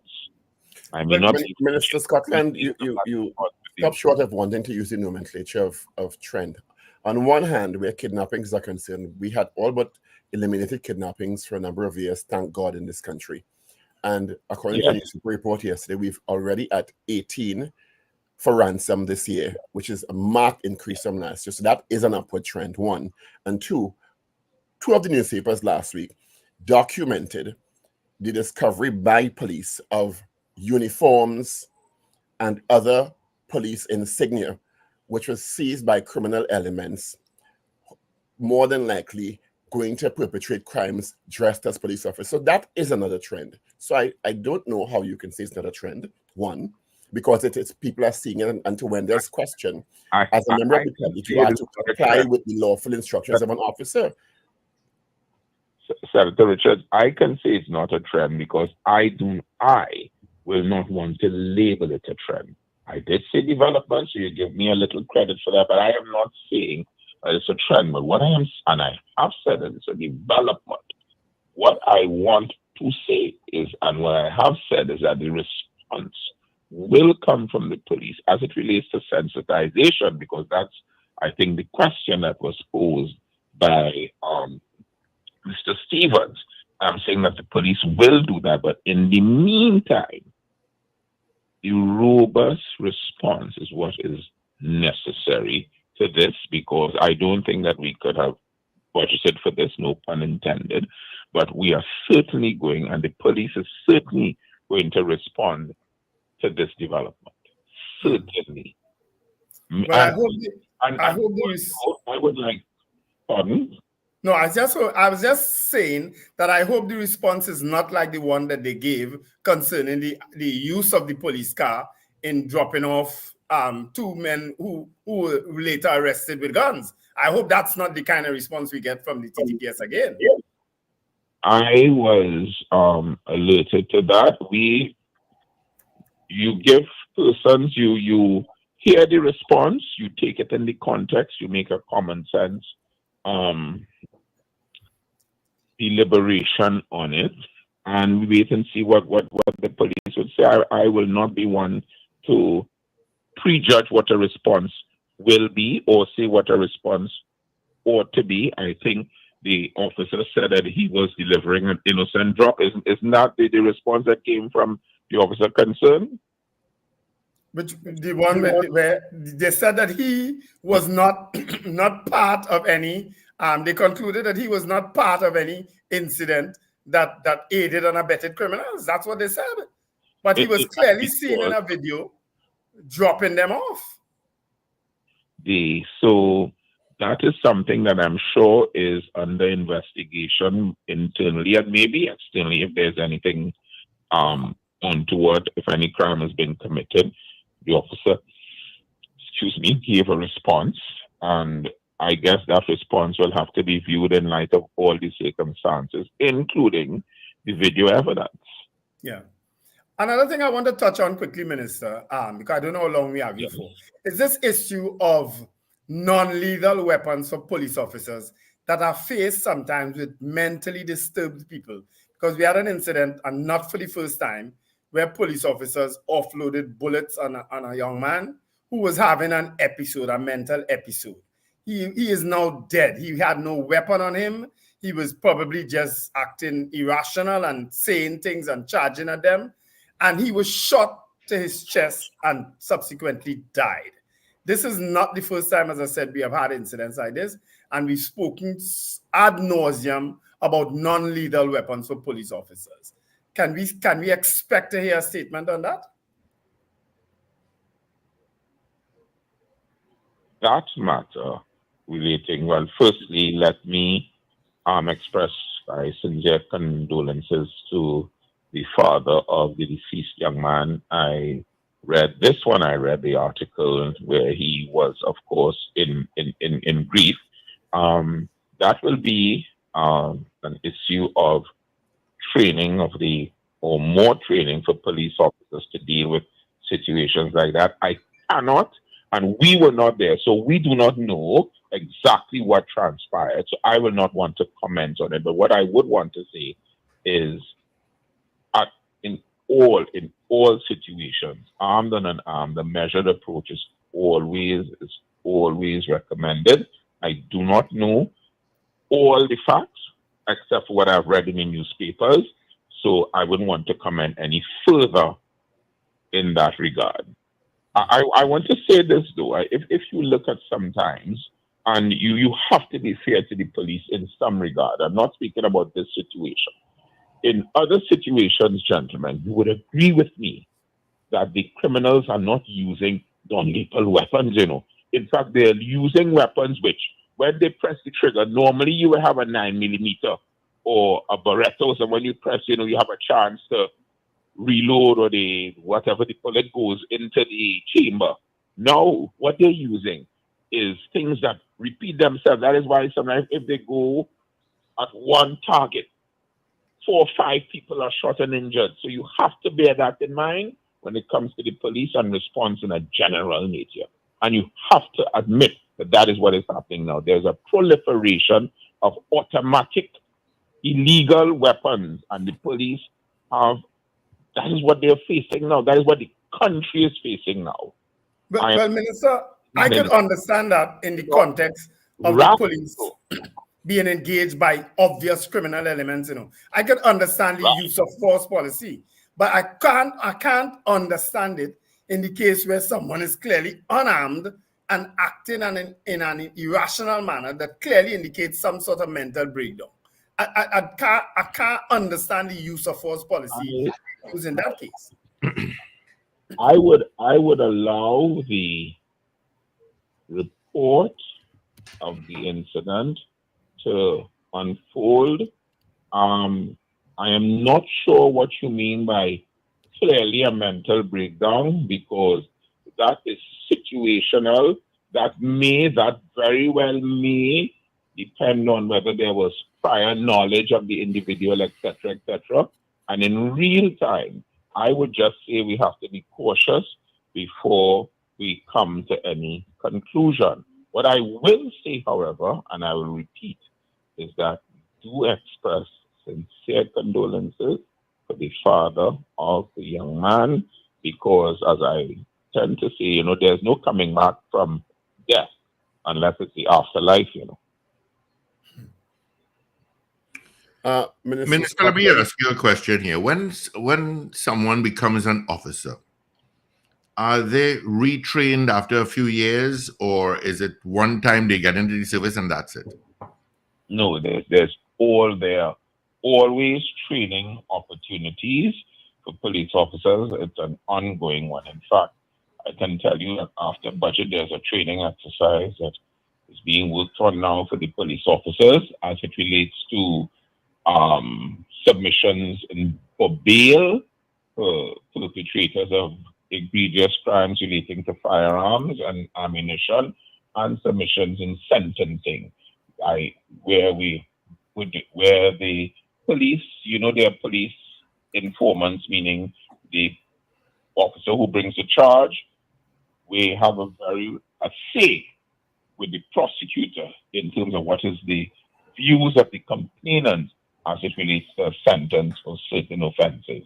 Because we are of the opinion that in dealing with the mens rea, mental element, when people sit down and plot a crime, sentencing, if a message in keeping with the laws is sent to the perpetrators, they may be deterred.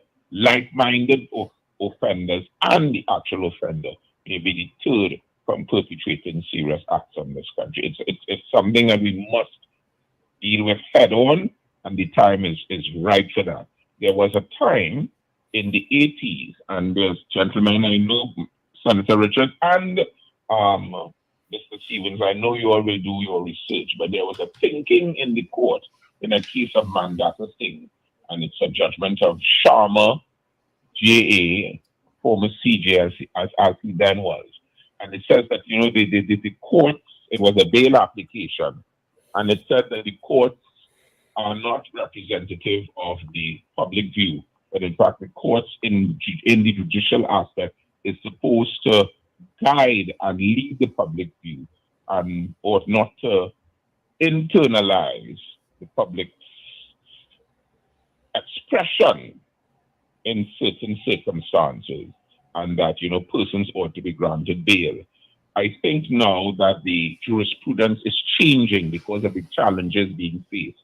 And from that background, the police are going to be sensitized to put forward that change in approach and a more rigorous approach in objecting to bail in certain circumstances, and also being more forceful in implementing the laws. So, for example, there are laws, if you are found to be a recidivist in firearms, that you may be sentenced to life.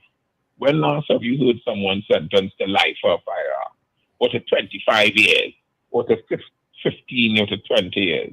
We admit that each case must be decided on its own facts, but we want to be, the police will be a little more robust in their approach, and that is a training exercise that we would want to engage with the officers. It's their exercise, but we are part of it because it's very important in reducing, we think, incidents of criminal activity involving arms and ammunition in Trinidad and Tobago. So the short answer is yes, there's continuous training, and the long answer is I've just given you a specific aspect of training that will be part of the police service, and at least 2,000 officers are intended to be trained in that regard in order to combat what we are facing now. And we are facing something now that is not savory in this country. Minister, before you go, just switching gears, as someone who is an elected MP and now a senior cabinet member, can you share any information with us as to why the PNM convention and internal election was cancelled? No, and let me immediately say, in fact, I am not a senior cabinet member. If you have been the most recently appointed, so I would be most likely junior cabinet member. If you take the recency of my appointment, I will not fall for that beat, Senator. You are asking the wrong person that question. Maybe Mr. Stevens may be better place. I could have answered that a year ago. I can't answer it now.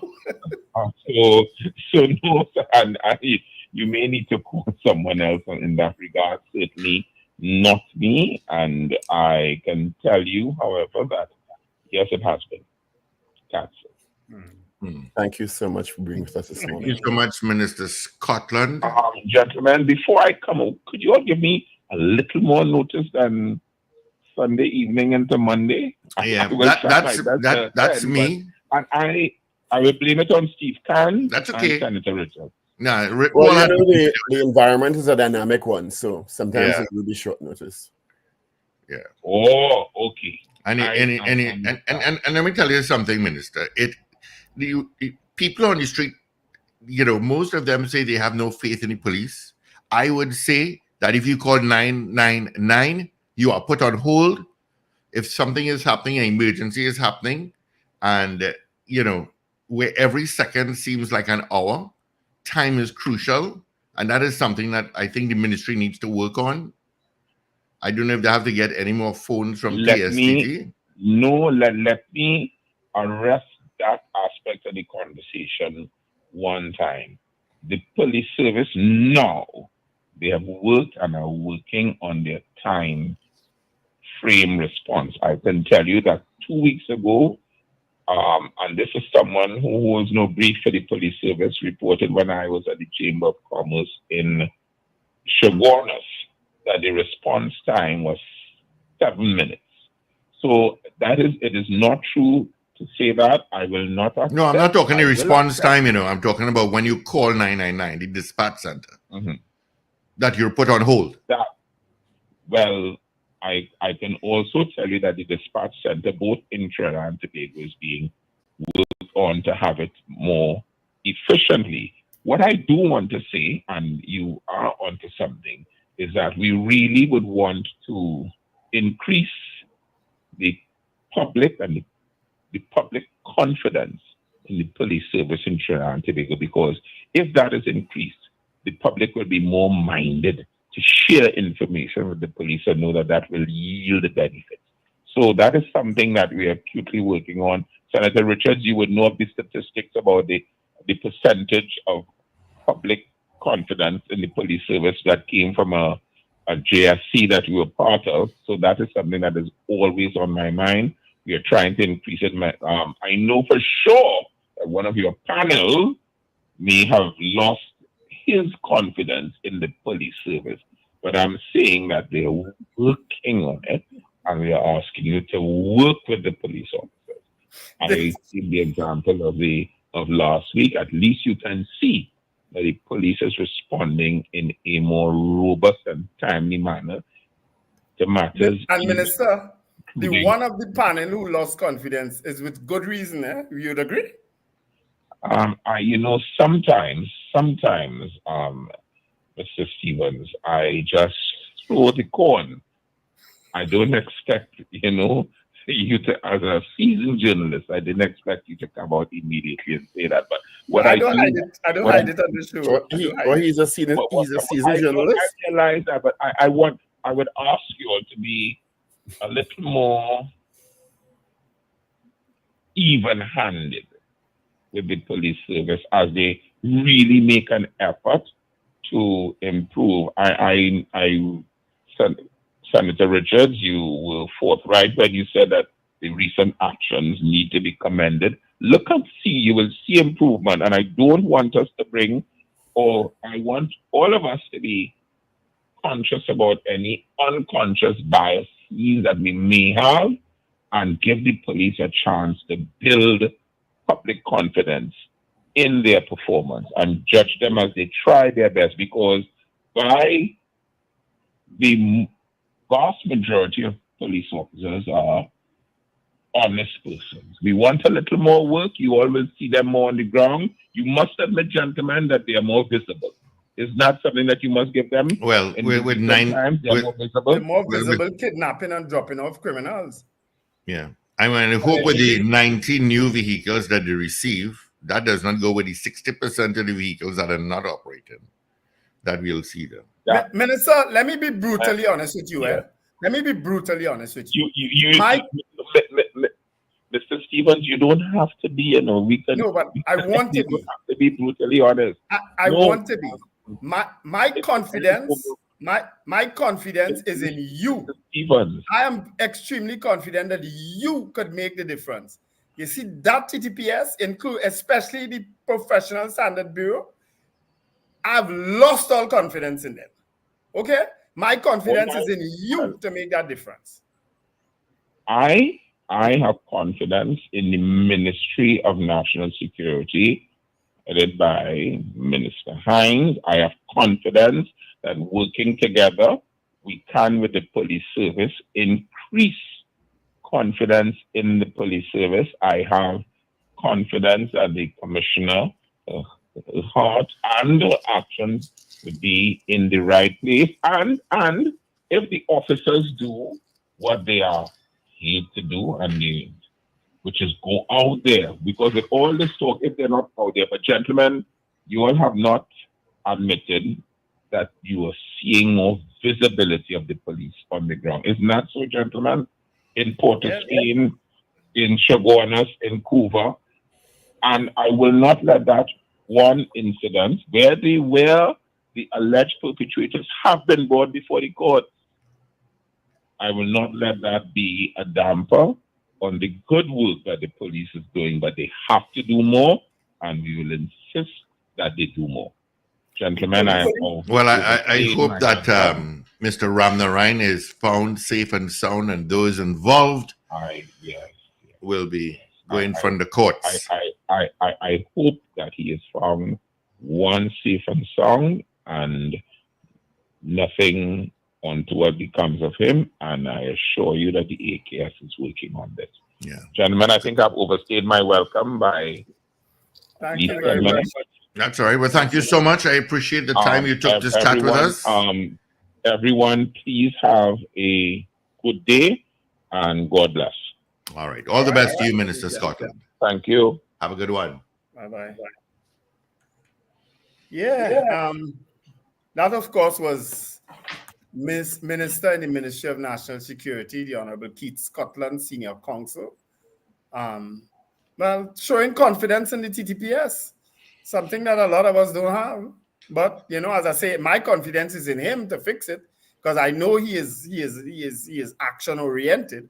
Do you expect a minister in the Ministry of National Security to say, I have no confidence in the police service? Well, he reminded me, listening to Minister Scotland reminded me of Martin Joseph in a bit. Because here why? Because Martin had a philosophy: criticize in private, praise in public. That was Martin Joseph's philosophy. Because Martin Joseph was as serious an individual as you could get, and very action-oriented and results-oriented. But he never criticized the police in public. Never. He never did it. And he spent the longest as National Security Minister in this country thus far. He spent 7 going on 8 years as Minister of National Security. You understand? And he never once criticized the police in public. Never did it. But I can tell you, he good cuss in private. I know that for sure.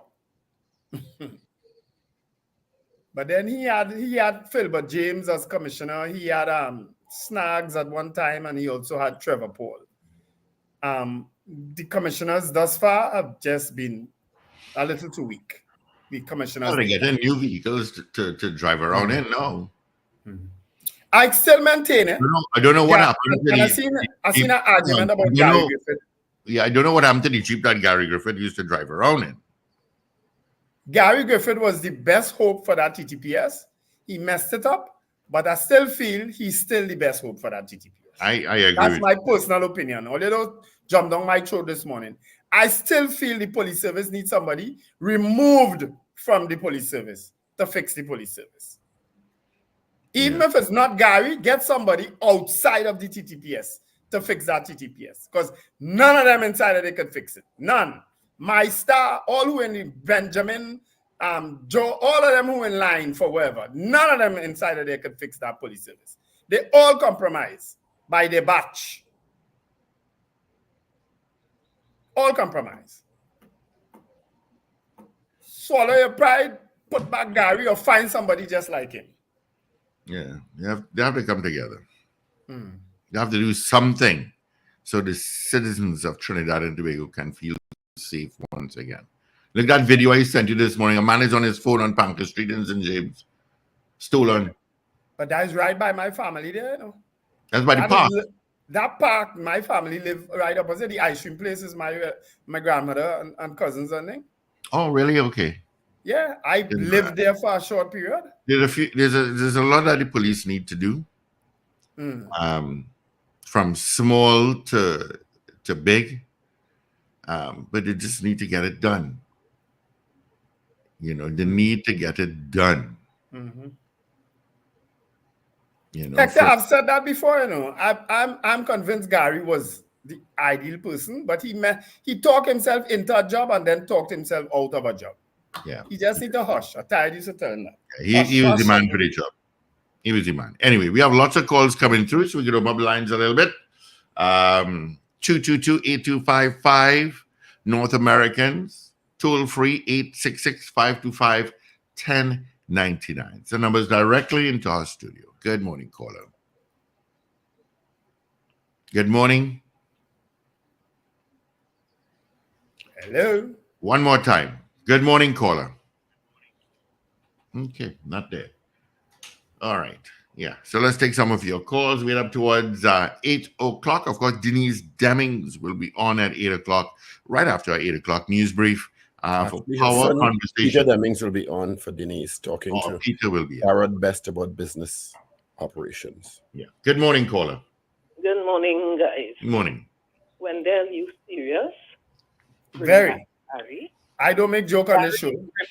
Listen, Gary Griffith, who said he bought body cams for the TTPS, could not even get one officer to wear a body cam. How is that accurate? The wrong crime? How is that accurate? How is that an accurate statement? No, but he is who said it. I didn't say it. He said he bought the body cams and he demitted office and nobody. He said he bought the body cam, but he also said he couldn't get one officer to wear it. How is that an accurate statement? Exactly. The Upton, look, Christopher, go and buy again. We hear what is 3,000 they buy. I mean, what is really going on? So hold on, Miss Dego Martin. Miss Dego Martin. Miss Dego Martin.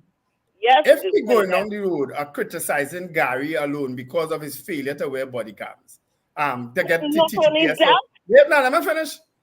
If that is where we're going, if that's the first thing you could point to, then we have a problem with all commissioners of police here with regard to that. But if he bought it, and he never got them to wear it. Miss Christopher came, what's his name? The Jacob, and that's how it's going. Let me tell you, it's our problem in this country with crime. We don't enforce laws. We don't. Listen, I must commend the officers. Saturday night on my way, we were heading Piarco. My son was returning. He was leaving Trinidad, going back to the States. And we saw car lights slowing down when we reached Aranguez there, and we saying, what? And there it is. The police officers were doing stop and search. And you know what's the bad part about that, Mr. Dego Martin?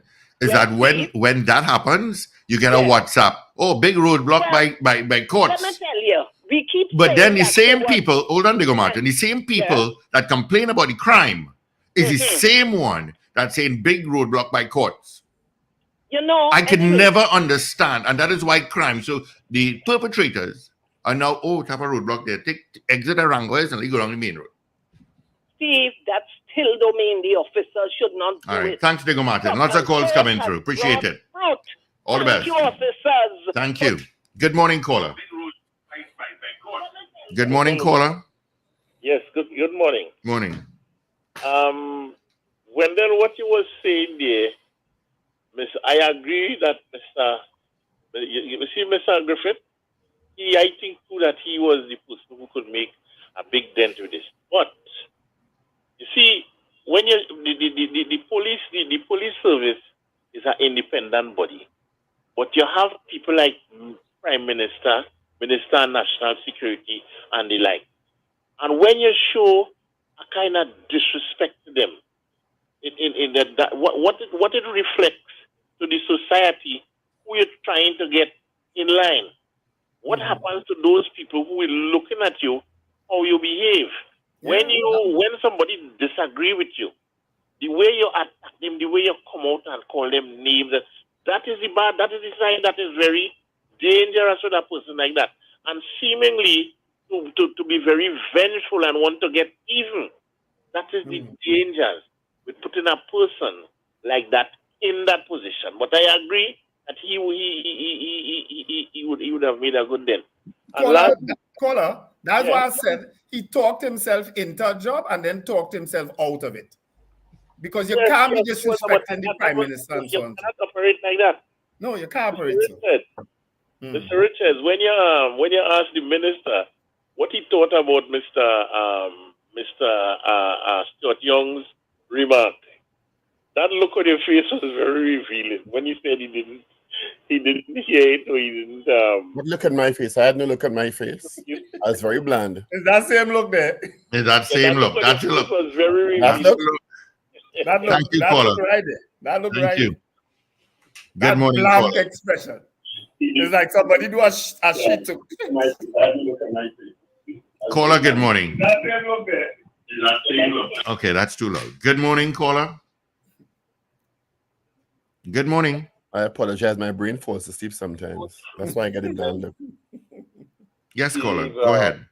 And Dr. Richards. We all had a pleasant weekend. Well, I just be very short. Confidence in the police has been totally eroded.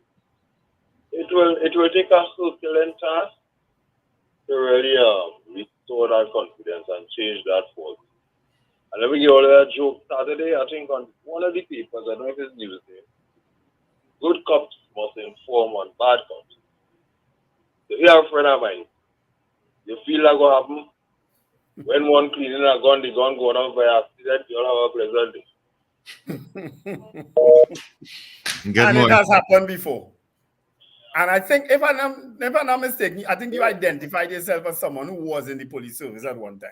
It has happened. It's a tough job, especially when you have to be constantly watched. If dealing with the criminal element is done a Herculean task for police officers. You know what it is to have to deal with your own rogue officers now too?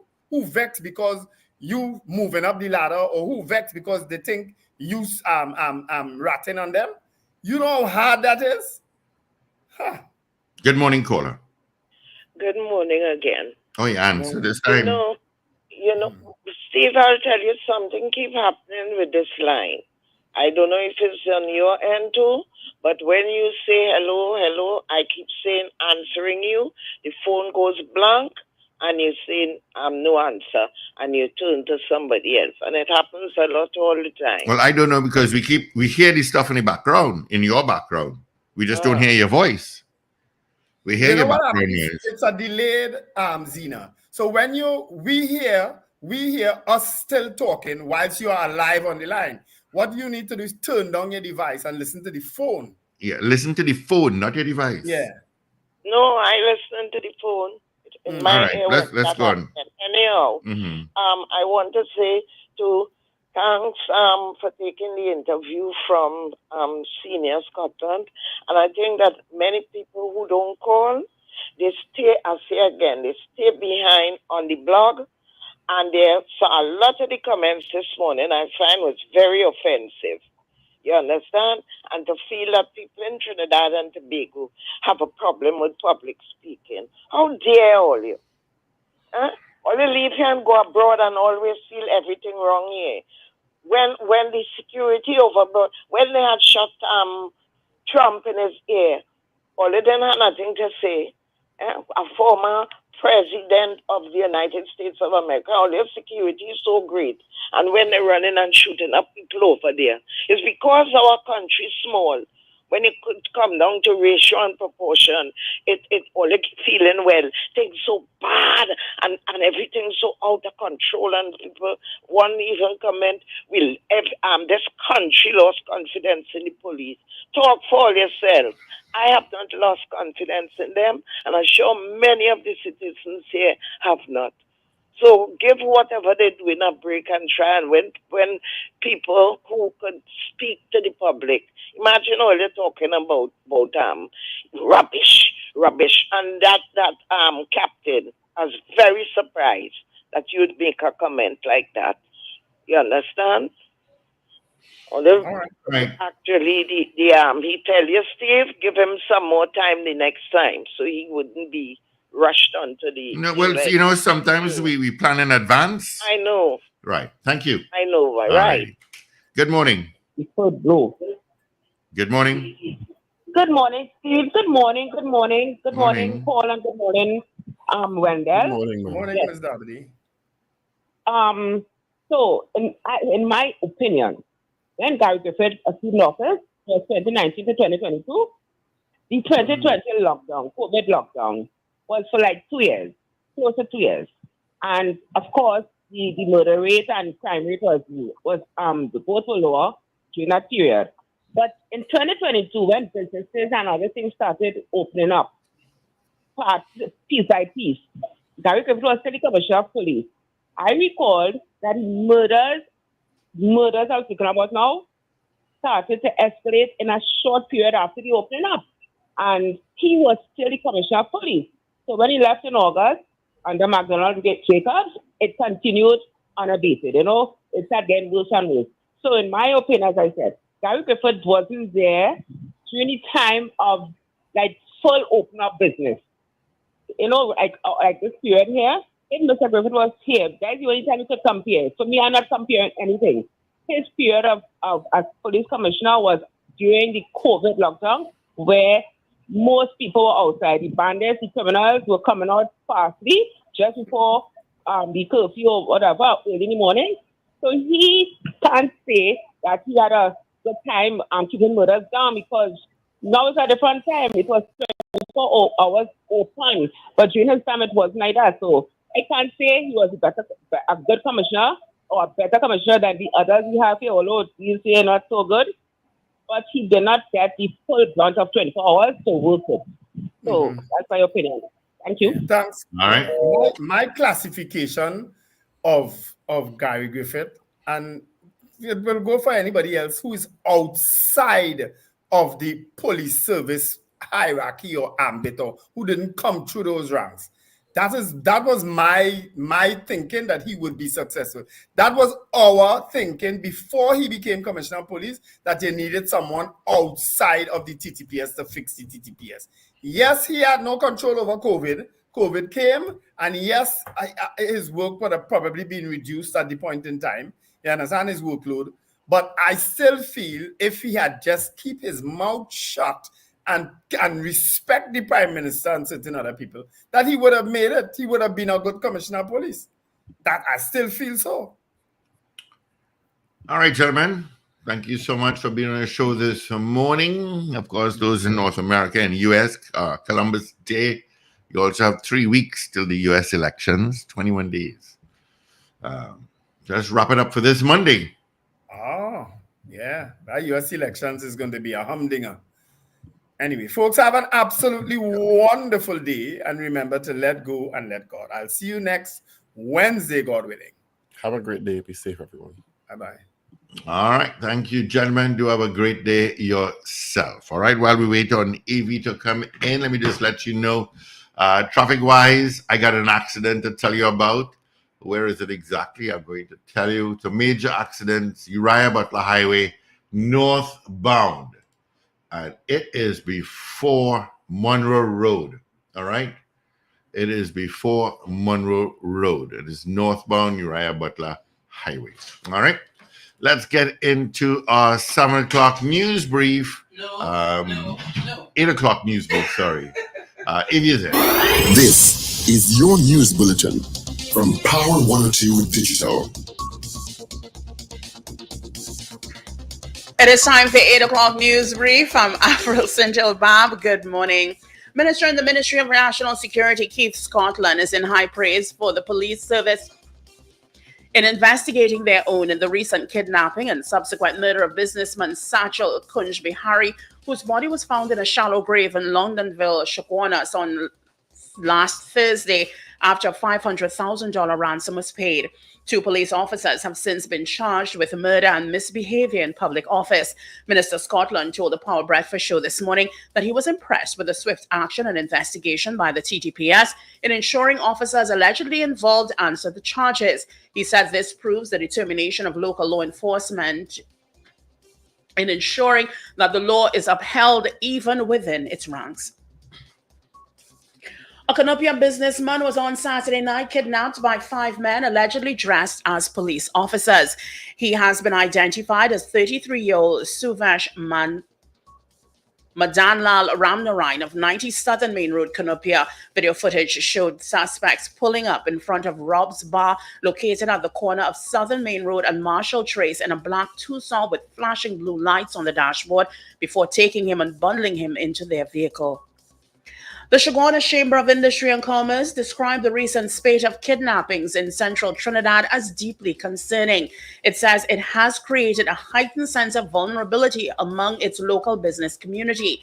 The group adds many of its members are now fearful and prefer to maintain a lower profile. President of the chamber, Baldav Maharaj, said the use of police uniforms and blue lights by criminals is particularly alarming.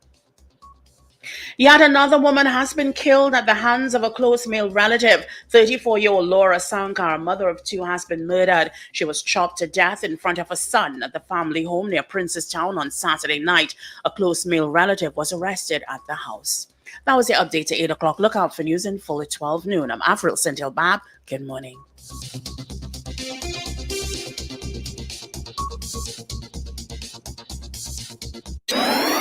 Up to date and credible. Power 102 Digital.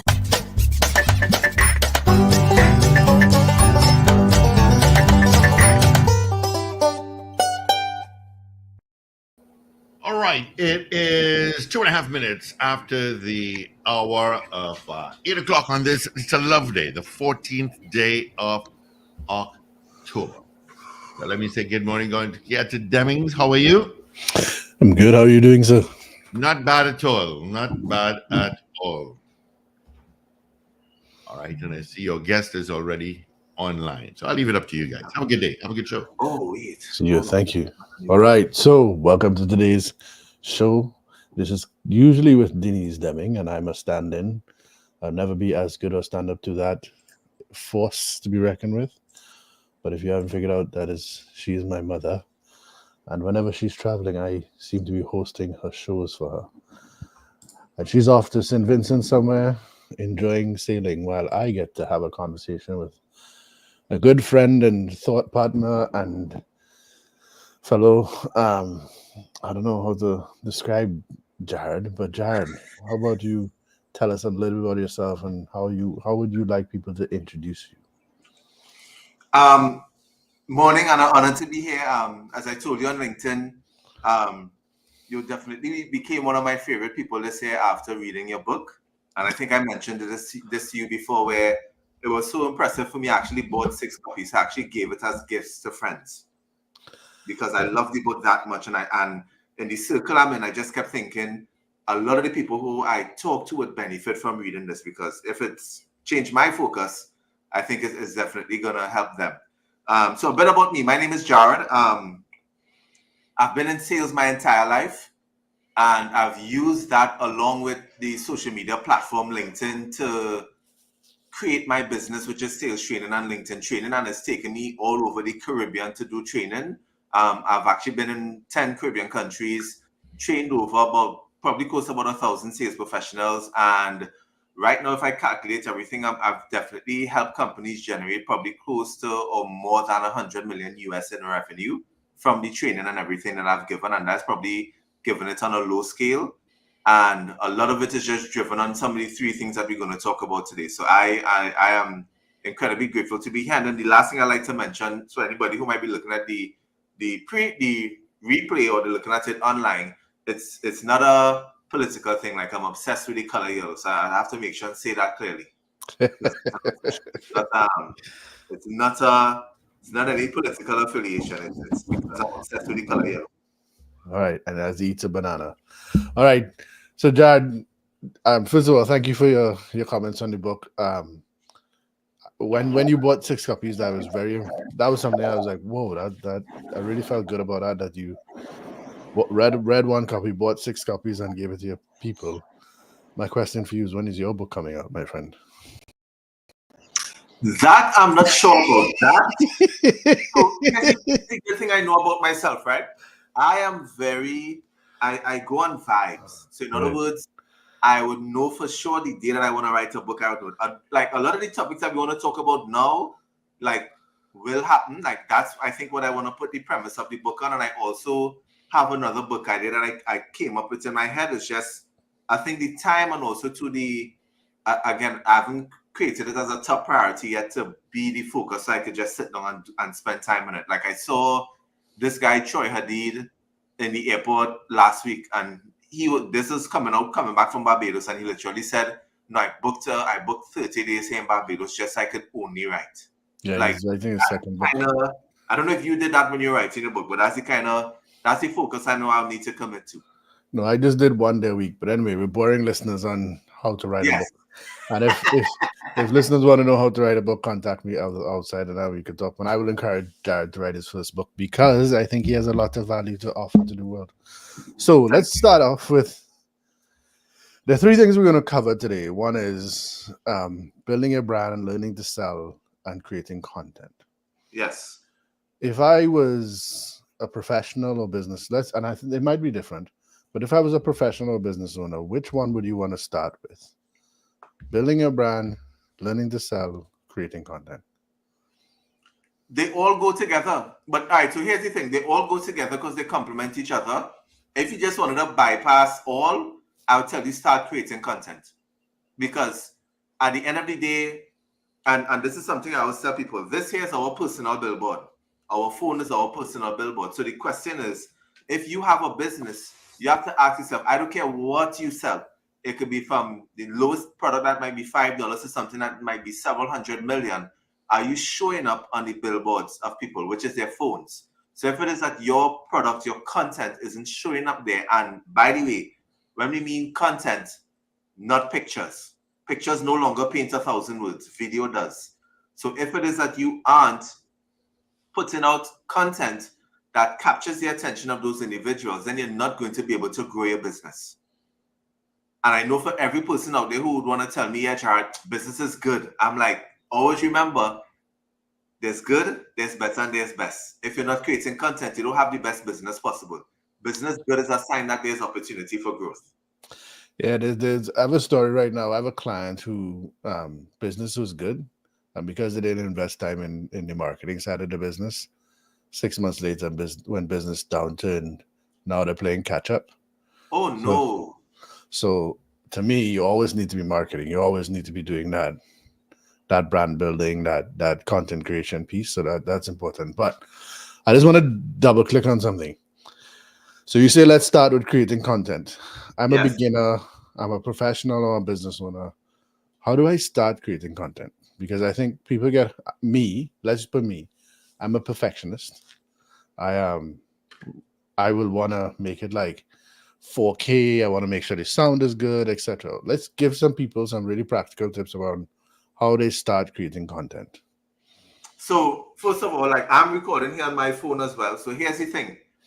To date for the year, I think I've crossed over 300 or 320 videos for the year. Everything comes from my phone. I have a lapel mic. That's it. You don't need to record in 4K. The only thing I would stress on now is that sound quality is really important. I think for your audience to listen to over the audio quality, because most phones record in 1080p, which is what most social media platforms are uploading anyways. So to me, if you could upload in 1080p and you could get one of those standard mics, you should just start creating the content. Yeah. So use your phone. Use your phone. You don't need fancy equipment. Right. And then what editing software you recommend? I use CapCut. I pay for CapCut Pro because of all the additional features and everything that I could get. That's what I use to edit. Yeah, I do the same thing. Start doing it with the phone, and then how do I know what to talk about? So a question someone said the other day, which I liked, is if I called you and told you, hey, Keita, I needed to come on stage in the next half an hour for an event, the speaker fell out and we just want you, and it's to talk about a topic you know that if I call you, you could talk about for 30 minutes, that's what you should talk about. Every single professional I speak to has a passion. So here's the other perspective I give people. If I call you at 3 in the morning and I ask you something related to what you do, you can answer it for me, correct? Correct. That's because what we do, we are breathing it. It's second nature to us. Most people seeing what we do literally be like, oh, I have no idea what you're doing. I have no idea what you're talking about. So that simplicity is where you get create the content from. And then the last one, which I always tell people is, if you get asked one question, 100 people need the answer. So every question you get asked in relation to your skill sets, your job, etc., is really where the content needs to come from as well. So simple activity you could do is, as we begin a new week, you should have your notepad, or as I do it, I WhatsApp myself, and you should just literally, as soon as you get asked a question, take note of it, write it down, send it to yourself. And then whenever you figure out time that is easier for you to create content, you literally have the question there that you could just go back to. I have content going back probably about maybe 5 or 6 years on my phone in WhatsApp to myself. Yeah. And then we're covering content, and then first, why as a professional? So I'm not a business owner, I'm a professional. Why should I focus on creating content? Because as a professional, and I'll give you some fun ways, even if I'm not a business owner, as in I'm not doing this for business, even if I'm not a business owner, my sole reason for creating content is that career-wise, it would help accelerate my career goals. In this world now where everybody has a degree, there's no area where people could differentiate themselves. So number one, if you are pure professional career-wise, you have no intention of creating a business, let me tell you why content will work. It will get you to your next job role faster, whether it's in the organization or outside the organization. It will get you those speaking opportunities because people start seeing, hearing your voice and realizing that they want some of that expertise to speak to their audience. That there alone should be enough encouragement for you to start creating the content, because I could tell you from some of my past clients, one person in particular started creating content. Their country manager, who's located in the country manager who's in another country, saw it and was actually having a conversation. Not his manager, the country manager over was saying, hey, I'm seeing this, I'm liking what I'm seeing. And that got into other opportunities outside of the company. So that visibility is what you need to understand. Like, I think what we aren't realizing, especially as Caribbean people, is that the amount of people that are looking at content and are looking at information to find something, whether that be who might be my next hire for the organization, who's the right fit, is incredibly important. And let me drop a bonus. The reason why video content is better too as well, especially for a professional, a lot of organizations these days, and I'm not sure if you're seeing it, Kita, are not only hiring for qualifications, but are hiring for a culture fit. So it's not just if you are the most qualified person for the job, but can you work better within the organization? And your content could show that off and put you in a better position than many other persons. Yeah, awesome. All right, give me one more example of how. So we talked about how they all three are interconnected, and we talked about how we want to lead with creating content. Give me an example of how a client or somebody who's been able to use the content's creations. They kind of just started from not creating content and then started to follow your advice and started creating content. You gave us that example of the person who was seen by some country manager outside. Give us another example of how focusing on our content creation helps us accelerate our career. So you mind if I switch it on the business side as well? Because the career side. So here's the thing. So for a lot of business owners, I want to put it to you this way. You cannot get in front of every single person who has an intention of buying your product. You can't. Content could get you in front of those persons. That's why I said earlier, answering one question answers it for hundreds, not just one person. So my thing is, what I do essentially is that I create content that answers the questions that people have. So my goal is essentially to get everybody to a stage of where they want to buy, but I want to create so much content that it's happening with hundreds of people. So I'm not just focused on one. So how most business people are doing it right now is that they either focus on speaking to one person at a time, or they're waiting for customers to come to them. No, I'm creating content so both happens, but in mass abundance.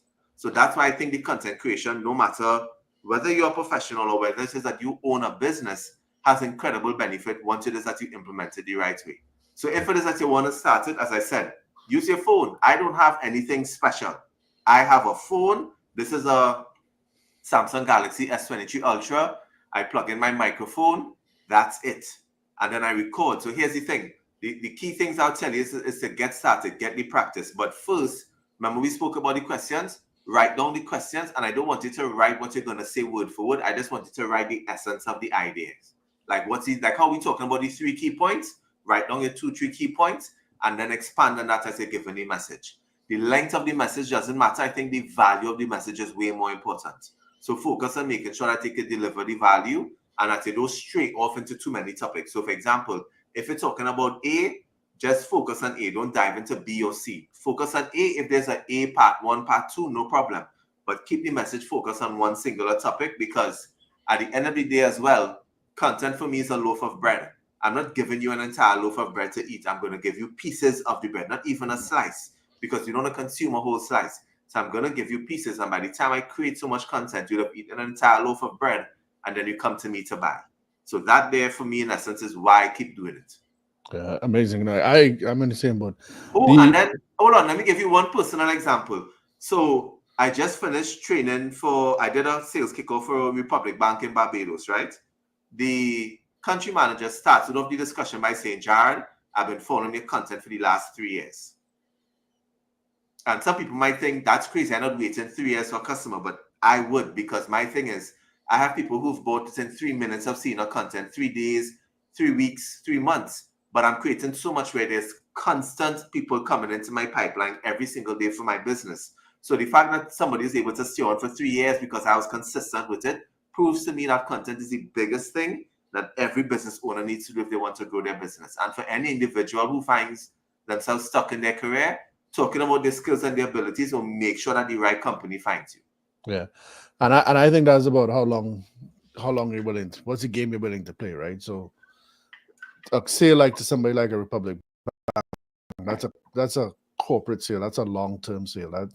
Those take a long time, build trust, etc. So it's going to take at least a year to get into that kind of situation, and then it's 3 years to build that trust. So anyway, there are all kinds. We can talk about that kind of stuff after. Let's switch to how you build your brand. So personally, if you would ask me, where do you start? I start with what's your brand you're trying to build.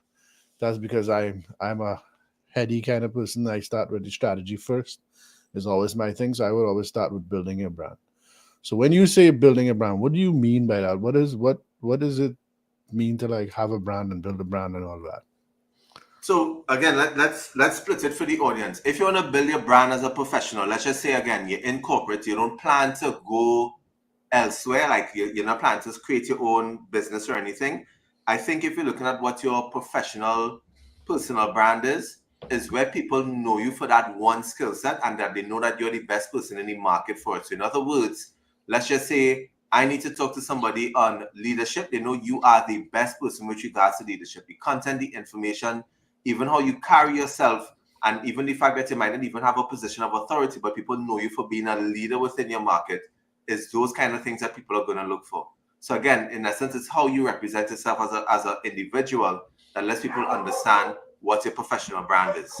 And I'll tie back into one other key thing as well. So as a business now, again, it's how are you showing up every day? What are your values? What are the core things that you are speaking about and representing so people could find and understand your values? And then here's the bottom line that makes a professional brand. And this is my key thing. How consistent are you with it? Because that's what a lot of people don't understand. So you pick one thing today and then tomorrow you're doing something else. You're mixing up what people might understand of what your personal brand is. Whereas if it is that you only focus and do this one thing, it works. And again, I'm a living example of it, right? Everybody knows me for just talking about sales or LinkedIn and wearing yellow. Those are literally the 3 taglines that I have in my email inbox, in my email signature. So if it is that you decide that these are the things that you want to be a personal brand, the biggest thing I'll tell you is be committed to showing up consistently every day to show that and talk about it and bring the value to the audience who wants that type of information, and they get to grow your personal brand. So let's start. When you first started, did you tap into those 3 things, or have you kind of evolved into that? So here's how it evolved. Here's how it evolved, which was really cool. So I've only done sales my entire life. I've done no other job. I love sales. I think it's the best thing in the world. So I started to be more passionate about sales and helping people sell because I saw people struggling. Then, coincidentally with that now, I started to understand the potential and the benefits of LinkedIn because I was on it more. I was playing around with the tools. I was listening to other couple of key LinkedIn influencers talk about the platform. I was testing out things myself. So I was doing it on a local scale. So immediately the connection came to me of, I could talk about sales and I could put the content out on LinkedIn because that's a mass audience of the people that I like having conversations with. So automatically, I was like, this is a perfect combination. So for me, that's why I literally got started on the journey of just saying, let's start doing this as often as we can. Even if we could do it every day or every other day, let's just get the ball rolling because we have a topic we could talk about and we show up every day and we start speaking about it. That's literally how it came about. And then how did you double click on the yellow? The yellow's a longer story. So I have a video to post on that, but the yellow essentially started when I was 5 years old. When I got put into Rotary Boys RC school, they put me in Yellow House, which is Savio, and I said that was my favorite color. And then, funny enough, in between 2018 is when I came across a lady's profile by the name of Ella London, and she just used to wear yellow 24/7, 365, which I was like, oh, I need to start wearing my yellow 24/7, 365 because I would wear yellow. I wouldn't necessarily wear yellow for work. I would wear normal work clothes. But then my friends knew once I wasn't in work, I was only wearing yellow. Then when I saw her video, I was like, Jaron, you're not doing this enough. So let's dial into what we're passionate about because we love sales, we love everything else. Let's double down on this because it will work. And I'll honestly say from a personal brand standpoint, the yellow color has been one of the best things ever because I love how people think I'm doing it for a brand when they don't realize how obsessed I am about it. Because like you see in my studio, right? Like look, everything, like every single thing is yellow. Like everything I have is yellow. The mouse pad, keyboard, it's yellow because it's something I was just naturally obsessed with because I love the color. So it's not a brand thing. But here's the thing that I'm tapping into. You have to tap into your existing strengths. So, and there's an authenticity that's coming with what you're saying. And I think a lot of people who try to say like, so for example, my favorite color to wear is like dark blue or black. I'm not going to like try and become somebody who's always wearing red because that will feel forced to turn my thing red. I will hate it. It's not going to work for me. Yep. So what I was going there was that yellow piece is a very authentic thing that came for you. And you just took something you already had and said, hey, you know what? This could work in branding as well. And I think that's a piece people miss in branding, that double down on the strengths you already have and just make that an extension of your brand. So make it explicit rather than implicit. Correct. Is that a correct observation of how you're correct. Yes, because again, it's authentic, and I think clients, a lot of the clients who are drawn to it and talk about it, like again, they show up wearing yellow for the last day of training or for all the days in training. Like they see it because they feel that authenticity. So you're correct because, and it's not a knock. Like I see people who are doing their business and they want to pick and say something is their brand color, and I'm like, you could tell that's not your color. Like you shouldn't focus on a color if you know that's not you, because again, if you're not consistent with it, the audience loses trust. Exactly. Yeah. So let's use that. So in terms of building your brand, what are some common mistakes people use when they're trying to establish their brand? The first thing is they go on a trend. So I've seen people who've picked colors for their brand because it was just trendy, and then all of a sudden, 3 months, 6 months on the road, you see them switching and saying they're doing a rebranding because it just wasn't authentic. So I think the number one thing you have to be is understand your true authentic self, because here's the thing. I don't care what your true authentic self is.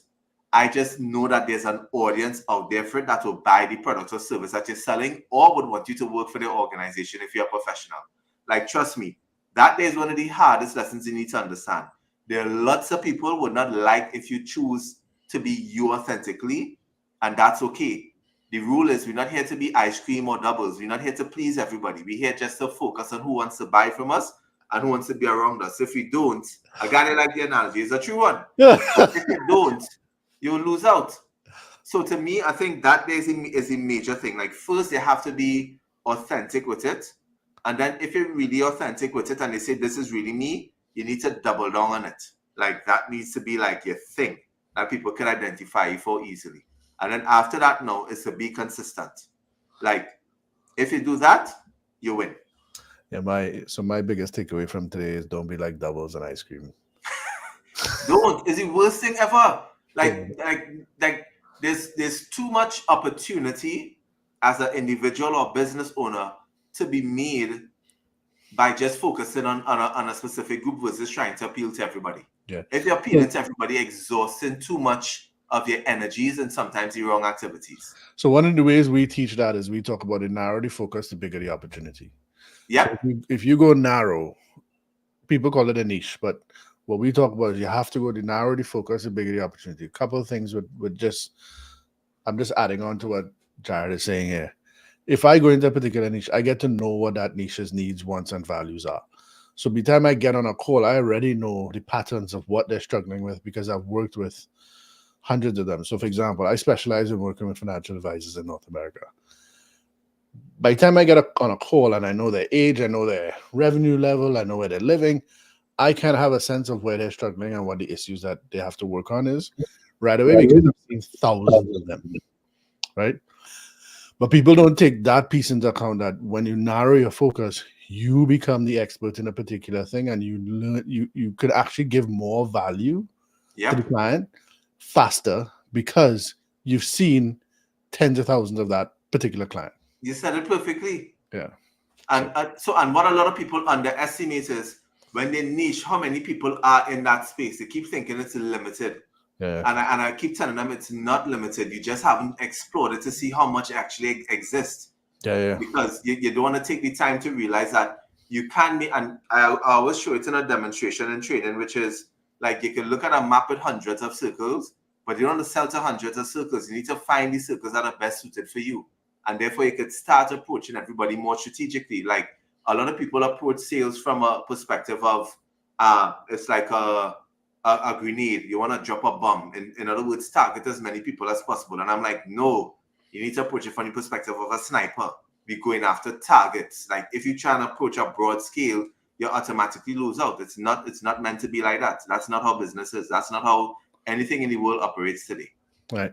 So let's talk about how do you help people understand their value proposition conversation. So I feel like the number one thing you have to do is learn how to communicate your value proposition.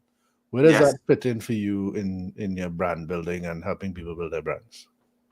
Well, I'll be clear. I don't help people build their brand. Like again, so here's the thing. I understand what my brand is for me. Yeah. Well, I'll twist it another way. When I help people optimize their LinkedIn profiles, and I'll be very specific when I say this, especially women, I have to gaslight them because a lot of women underplay what their awesomeness is. So I'll be talking to clients, female clients, and I'm asking them questions, and I do a lot of discovery to find out different things about what they're doing, etc.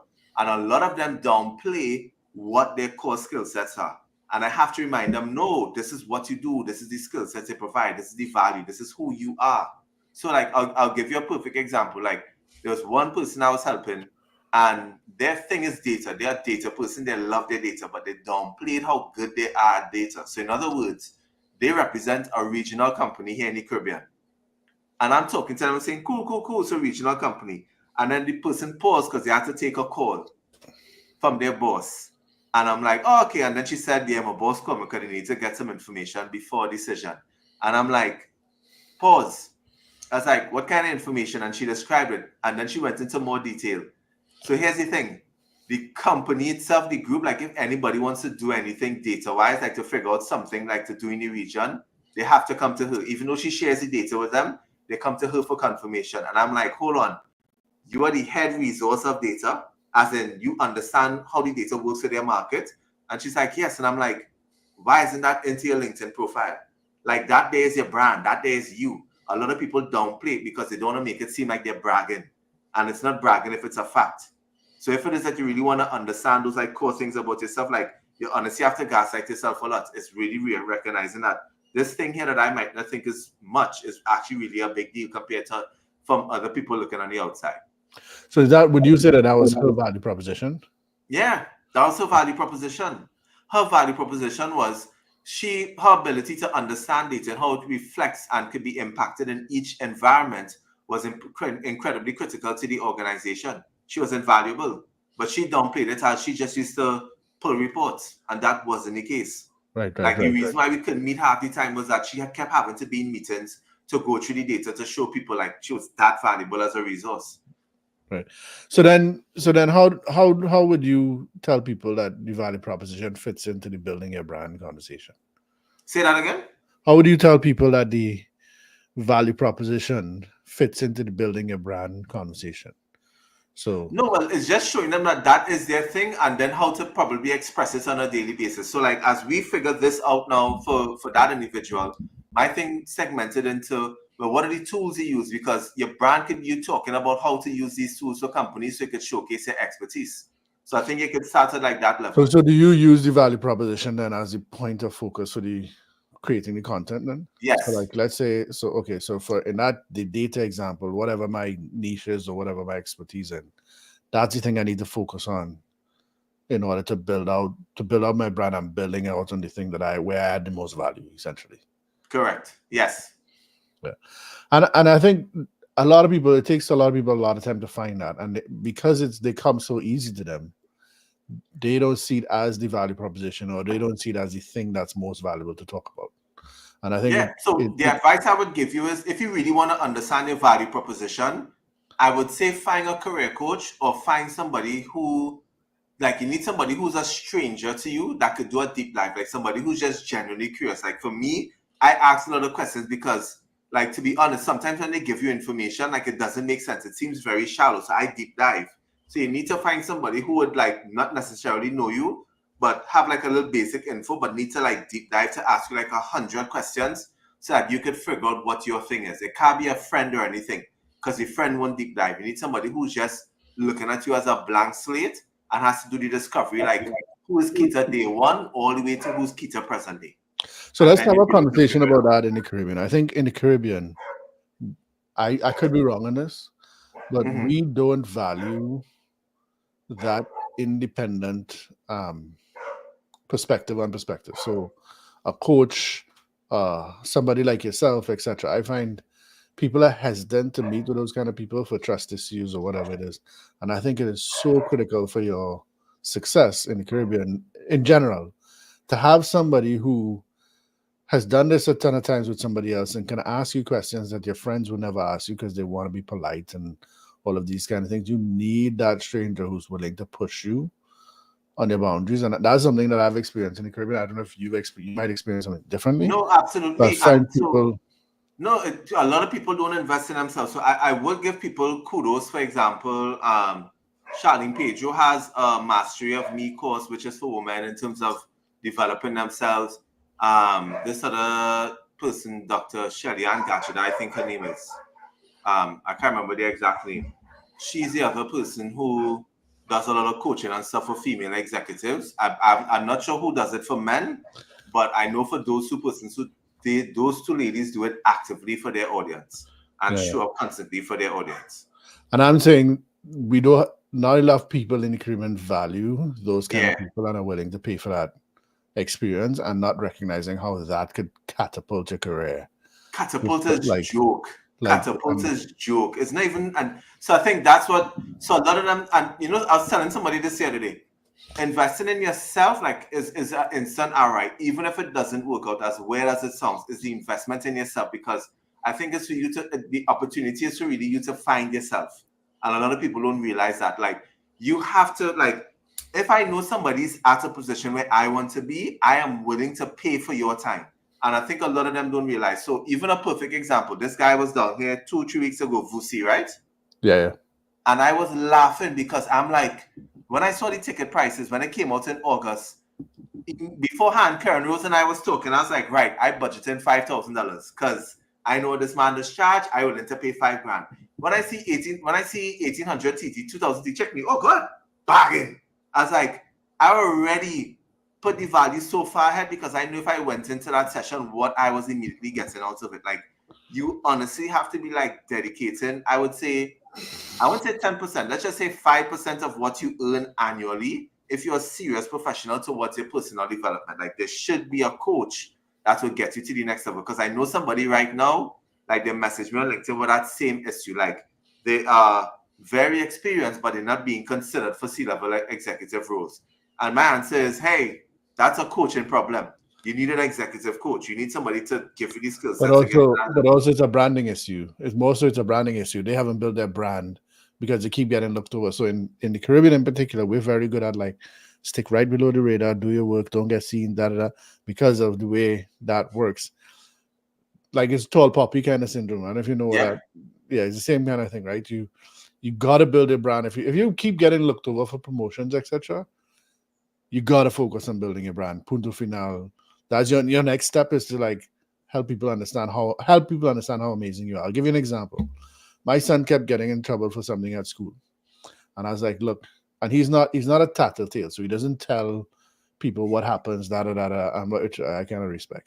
I respect for that. But anyway, I had to start telling him, like, yo, you got to tell your story because the school doesn't understand your story. So you end up being the problem. So I'm teaching him now how to tell his story. And that person is the same thing. They're not telling their story. They're not building their brand. Right? So, anyway. No, I love that. All right. What are some strategies people can use to maintain brand consistency to help them what are some of the strategies you can help people to be consistent with their brand building? My consistency was still just dive back down to content and putting out content every day. As weird as that sounds, because that gets you into the mode of, okay, if I'm doing a video, let's just say like my boy Juma Bannister wears the same red polo for all his videos. There are few occasions where he doesn't like. So what I'll tell you is if you want to show up consistently, simplify the process to showing up. So a lot of people say, well, I have to do makeup and scripts and all these things. No, you're making it too complicated. Keep it as simple as possible. Even if it is like, again, even in Juma's case, his background is the same 90% of the time. Yeah. Like it's the message that is different. So the simpler you do it, the better it's going to be. And that's how you're able to show up more consistently. So the other thing that you could do, which is something I kind of start only now doing, but I still really don't do because I outsource it. A lot of people batch content. So in other words, they pick a day, Monday's the day we record, we do all the content, and then it's posted out at different times. I would say 80% of what I post is actually probably done the same day it was done the day before. Like only now I have a social media person. She records, she captures content and then she edits it and everything for me, and I could post it after. But it's just I could get more videos out there because I don't have the time to edit. So the only thing I'll tell you is simplify. If you simplify the process, you're able to be more consistent versus making it complicated. So give somebody and that one thing too. Sorry, if you have any fear in the process, as in you're thinking of people judging you, then it's gonna stop you from creating the content and showing up consistently. You have to understand that there will always be people who are judging you, but you have to learn that they will never be the ones who will ever buy or endorse you for anything. So that's not your concern. The purpose of you creating the content is to the people who will. So let's talk about that a little bit. Help people get over the fear. What's your advice on helping people get over the fear of that? Yeah, I don't want to say the bad word on radio, but it's to F away with them because they're not gonna help you. But it's a hard thing to get over for a lot of people. And again, I would say because a lot of my clients are women, a lot of them fear the judgment. As in, if I do over my LinkedIn profile, what will people think? If I put out this video, what will people think? Your purpose is not to care about that because you, in essence, only creating the bad outcome in your mind. My thing I always like to tell people is, why it is when you're going to do something for the first time, why are we thinking the worst is going to happen versus thinking the best is going to happen?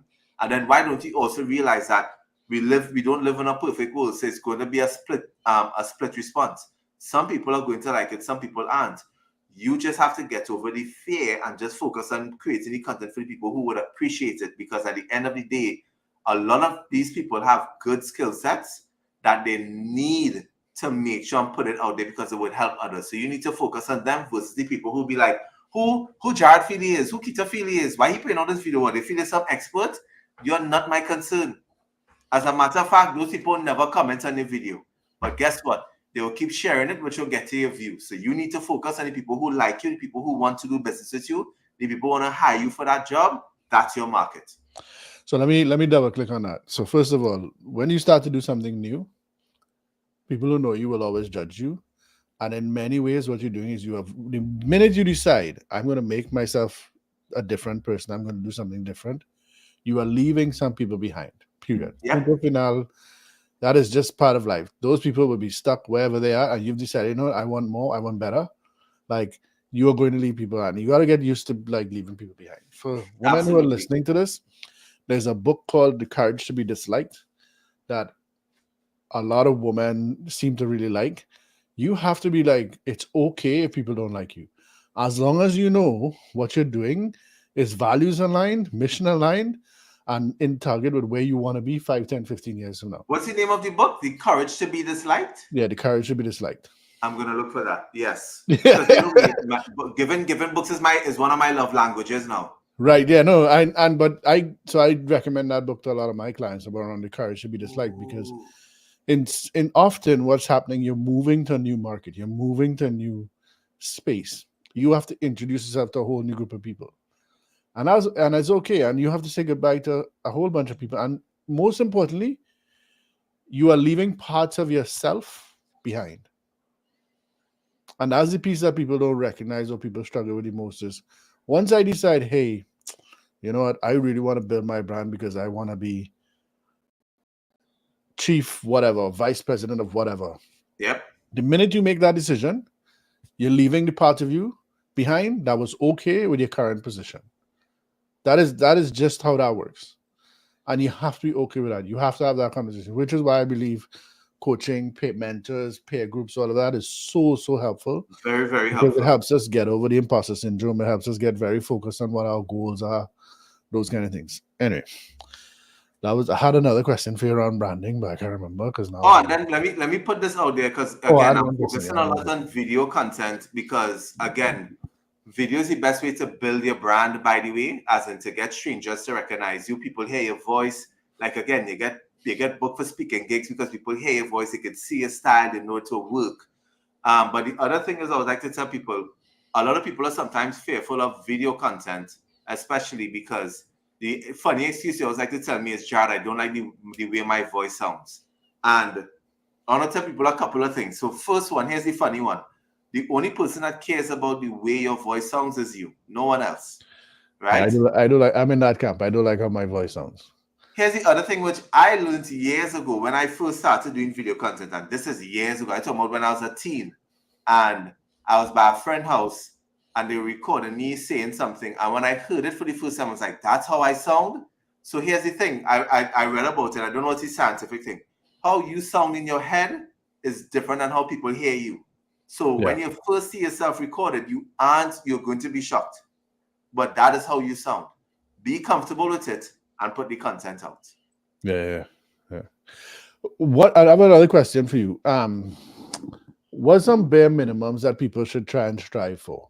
So like one video a day, like you're now starting off, and I think that's a piece that overwhelms people kind of thing.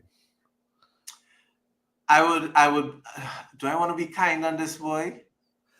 Nah, we want the rough. I will put it this way. I think if you want to get on board with this, you could create content every single day. What I would say is you should do video at least once a week minimum because video is that important right now in every single social media platform, and not only the social media platform. The people who are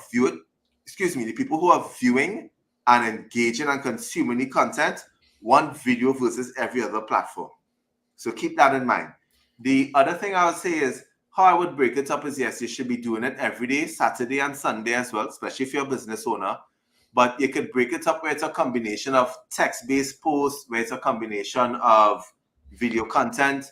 And again, what I'll do is eventually tell you, start shifting the ratio. So in other words, let's just say you're doing a 1:7, 1:6 ratio, if I'm saying it right, which is one video for a week, everything else is written text. You're supposed to start increasing that to 2 over time, then 3 over time, and 4, and then honestly, I'll tell you where all of your content is video. And you might think that's crazy, but it's not. But because let me tell you what's going to happen.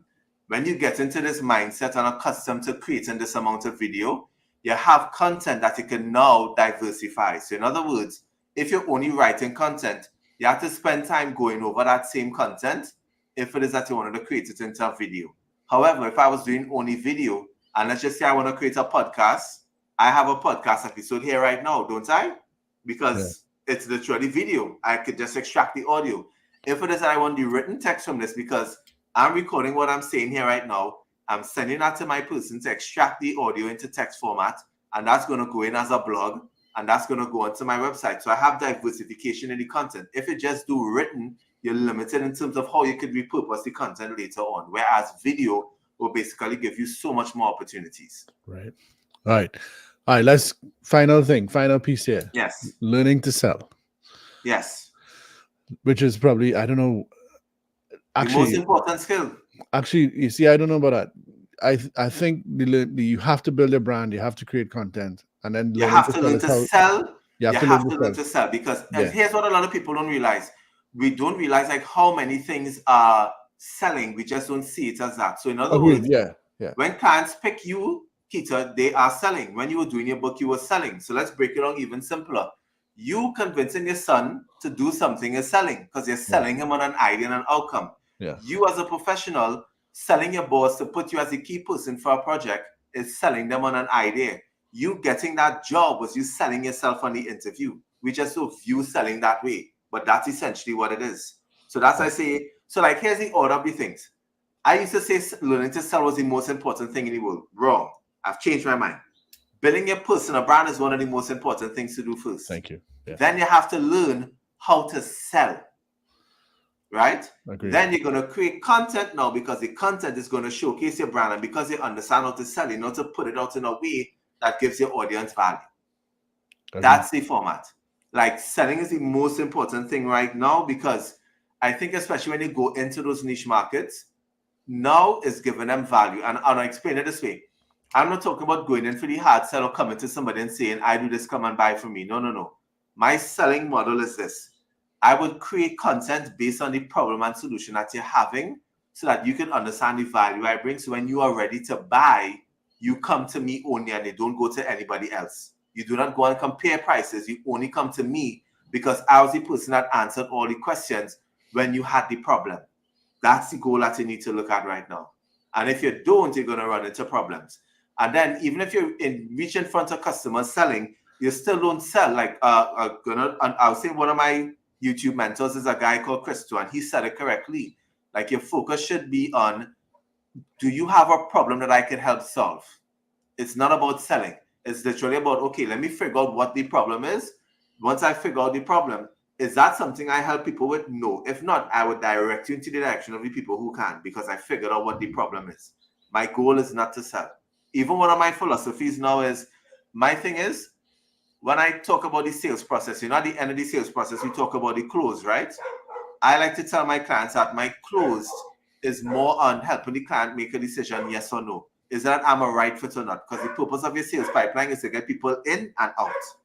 So that's my goal. So one of the things we talk about, if you know how to open, you don't have to close. So we are not necessarily believing in closing, but if you say that again. Sorry, my dog just barking loud. Say that again. If you know how to open, you don't have to close. Correct. If you believe, and the thing is, if you build the value throughout the process, you don't have to, there's no closing. And it becomes a foregone conclusion by the time they start talking to you. Like, the sale is made before they even start talking to you. So that's a piece. But here's, I do want to get that. Let me stress one thing, which you're tying everything on the content side and the selling side. The reason I'm so hardcore on content now is that I don't do any prospecting. Like, I do very little prospecting. Like 95% of my business is inbound. People come to me at the buying stage, not the comparison stage, not what do you do stage. They come to me and say, Jared, I know what you do. I want you to come and help us on our team. Let's have a quick call for context. The deal is already done. So that's the reason why I say this is what the new version of what selling is. Not necessarily going out there to build the trust and, to explain the customer product or service. They could do that on their own with the content. That's what consumers do now. That's how our customers do. I want to just bring you to a stage of where I let you know I'm the best person to help you fix your problem, since I know this is a general problem you have. But I'm going to give you so much value up front. In other words, pieces of bread that when you consume an entire loaf, you come to me to buy the same bread. That's what I look at it as. That's what okay. selling is to me. Let's get tactical. What's some core sales skills that people need to master? I think you said it right. I think opening your discussion is incredibly important, like how you open it. So I did a survey recently where I was explaining to people, we need to get over this thing of, especially in the Caribbean, we call you and we say, hi Keita, how are you? Is this a good time to talk? Nope. That's the immediate opportunity for the person on the other line to tell you, no, I'm not interested. What you should be more focused on is that you should just be simply focusing on, let me tell you in 30 seconds exactly what the value is to find out if you're interested. So let's just put it this way. If you're doing sales and your job is to call out to customers, to sell to them, immediately to save time, your focus should be, one, making sure you have a powerful introduction versus asking for permission to give the introduction. So in other words, I'll be like, hey, hi, Keita, Jared here calling from X and Y. The reason for my call is, versus saying, hi, Keita, is this a good time? No. I'm not giving you the opportunity. But what I'm doing in my messaging, though, is making sure to find out, are you interested? Is this a problem that you think is something you want to spend time figuring out how to solve?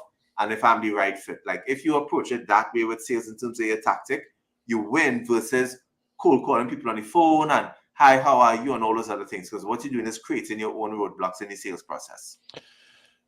Right. So what other core skills people need to get good at for sales? The other core skill I think you need to learn is understanding, and let me not say handling, because I always say it wrong, is understanding objections. So I'll put it to you this way. No matter what somebody buys, they go through an exercise of pros and cons, and they go through an exercise of compromise. No matter what we choose to buy, it doesn't matter the value. So in other words, if I buy doubles for breakfast, I'm already compromising on making a trade-off versus buying something healthy, because I'm buying something affordable, but it's not the healthiest. And if I buy something healthy, it's not affordable. So I'm choosing one over the other. You have to understand that sometimes when a prospect or a customer gives you an objection, it's not them saying no, it's just them going through the motion of, is it this or that, or what happens if this is the case? So our job is to make sure we can clarify it, and we can make sure and understand and also show them the alternatives so that we can move ahead with the sales process to get them to close. And a guy by the name of Jordan Stupa created a great acronym for it, which is ART, which is acknowledge the objection, reply using the objection, and then transition towards the next stage of the sales process, because you don't want to keep the customer there just focusing on one thing. And then here's the other one too. You need to stop focusing on price. I think price is not the number one thing that customers focus on. Sales reps make it the number one thing, and then customers focus on it. I think if you focus on the value, customers don't mind paying more money because you've explained the value to them. And this is incredibly important if you are a service provider. So I'll give a recent example. If you provide cleaning services, you are not selling cleaning services. You are selling me the convenience that I don't have to clean my own house, but an expert who's better than me could come and do it. What you're selling them is that the whole day activity, the 8 hours that it took you to clean your house, we're doing it in 2 hours. We are selling speed and time. That's what you're actually paying for. The price doesn't come important. It's the outcome that you're creating for the customer, which is a faster house clean because they have family coming in and they wanted to make sure the house was clean for the Christmas season, or it hasn't been cleaned in a while and they've seen a couple of mold spots and everything and wanted to get those things sorted out. Like, you are selling the outcome and the benefits, not the price. Okay. One more skill. One more. Your mindset has to be right. So I'm incredibly optimistic and positive, but I can't tell you there's so many roller coasters on this journey of being an entrepreneur and selling that if you don't have the right mindset, you're not going to survive. I think a lot of people hire sales professionals and they don't spend enough time focusing on their mindset, because trust me, there are lots of days where it's going to be sucky and crappy, and you need to have the mindset to understand that that's just part of it and there's a light at the end of the tunnel. So if you're not working on a positive mindset every single day, it's going to make it really difficult to implement anything else that you want to do in a day with regards to sales for your business. So I have two more questions and we run out of time. Of course. So and it's a nice segue from what you just said there. I want to know, what's your advice for helping people overcome the fear of rejection? So here's why I want to ask this question. Fear of rejection, if you look at your brain when you get rejected, it's the same as pain. It's like a very painful kind of experience for people. And I think a lot of people, I know some people who did not make it in sales because of this fear. In fact, I know some people don't date because it's fear of rejection. But what's your approach to helping people overcome this fear of rejection? I would say one thing: if you have a dead fear of rejection, you can't be in sales. 100%. Right? Yeah. And you have to understand that rejection. So let's get into it now. Rejection is not personal. Yeah. Rejection is a part of the process because nobody has a perfect track record. As great as my business has been this year, I think on average, if I spread across all the activities that I've been doing, it's probably at about 60% win rate, which means that I have 4 to 10 people still telling me no or choosing a competitor over me. So here's the thing, it does hurt, but you have to understand over time that this is just part of the process that you need to go through. If you don't accept it that it's part of the process, then you're making it more difficult to move on to the next sale, because here's what happens.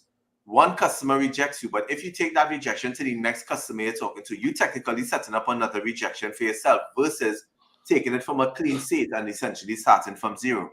There's an amazing sales trainer called Andrea Walls. Is the book here? No. She actually created a book called Go for No. And what she and her team used to do was they never used to set a sales target based on how many sales they closed. They used to set a sales target on how many rejections they got. So in other words, instead of aiming for 100 sales, they aiming for 100 rejections, because her calculation was simple.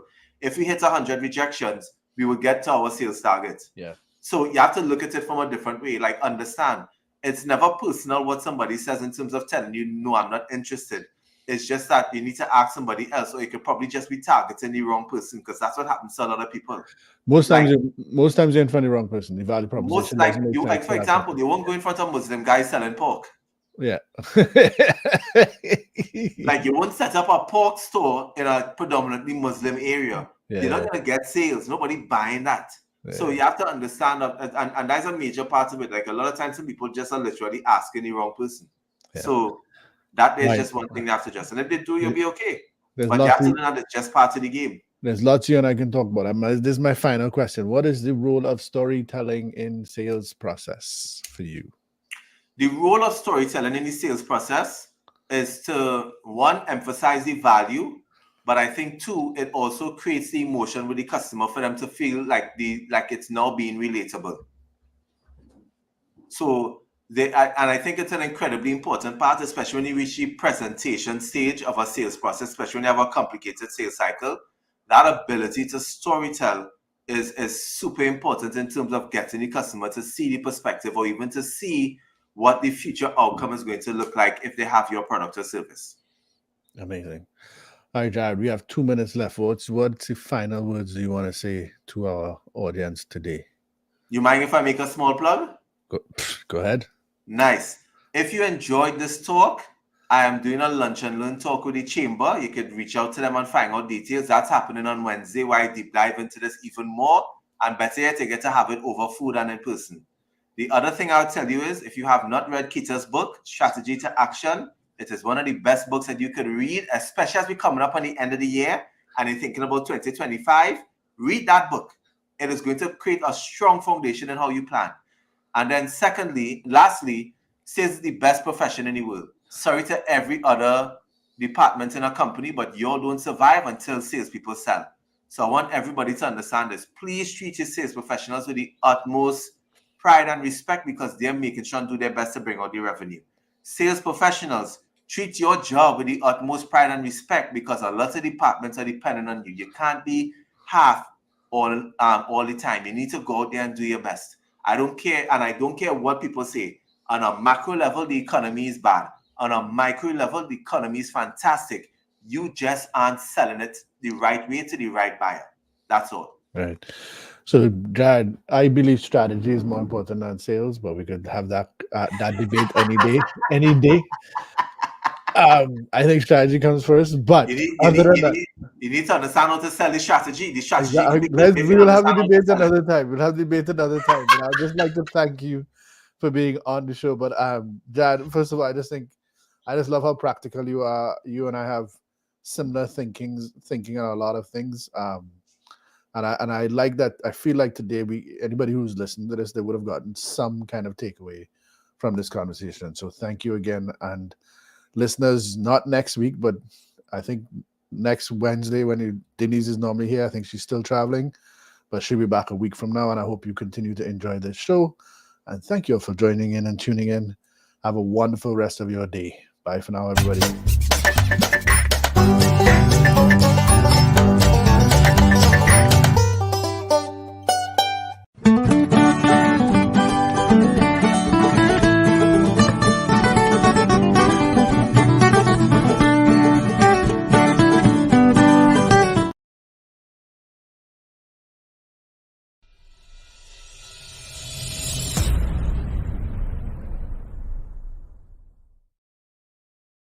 There is a connection between government policy and law in the sense that all laws start as some type of government policy. So, for example, in Trinidad and Tobago, we would have had the recent national policy on persons with disabilities. And that policy talks in very strong terms about the need to both enact laws to provide for the human rights of persons with disabilities. It also talks about the need to amend laws that we have on our statute books right now that discriminate against persons with disabilities. So once that policy is adopted and approved by the cabinet, then the process of making it a law can begin. The difficulty with the policy remaining as a policy, two things. One, it's not enforceable. So it does not really give you any rights legally because it's just a policy, it's not a law. And the other thing is that policies can change over time. Policies can change over time as the needs of the government or the focus of the government itself changes. It can change if the government itself changes, so that it's not enough for us to say, well, we have a policy. We have to take that further step to make the policy a law, because that is what will give full protection for the human rights of persons with disabilities.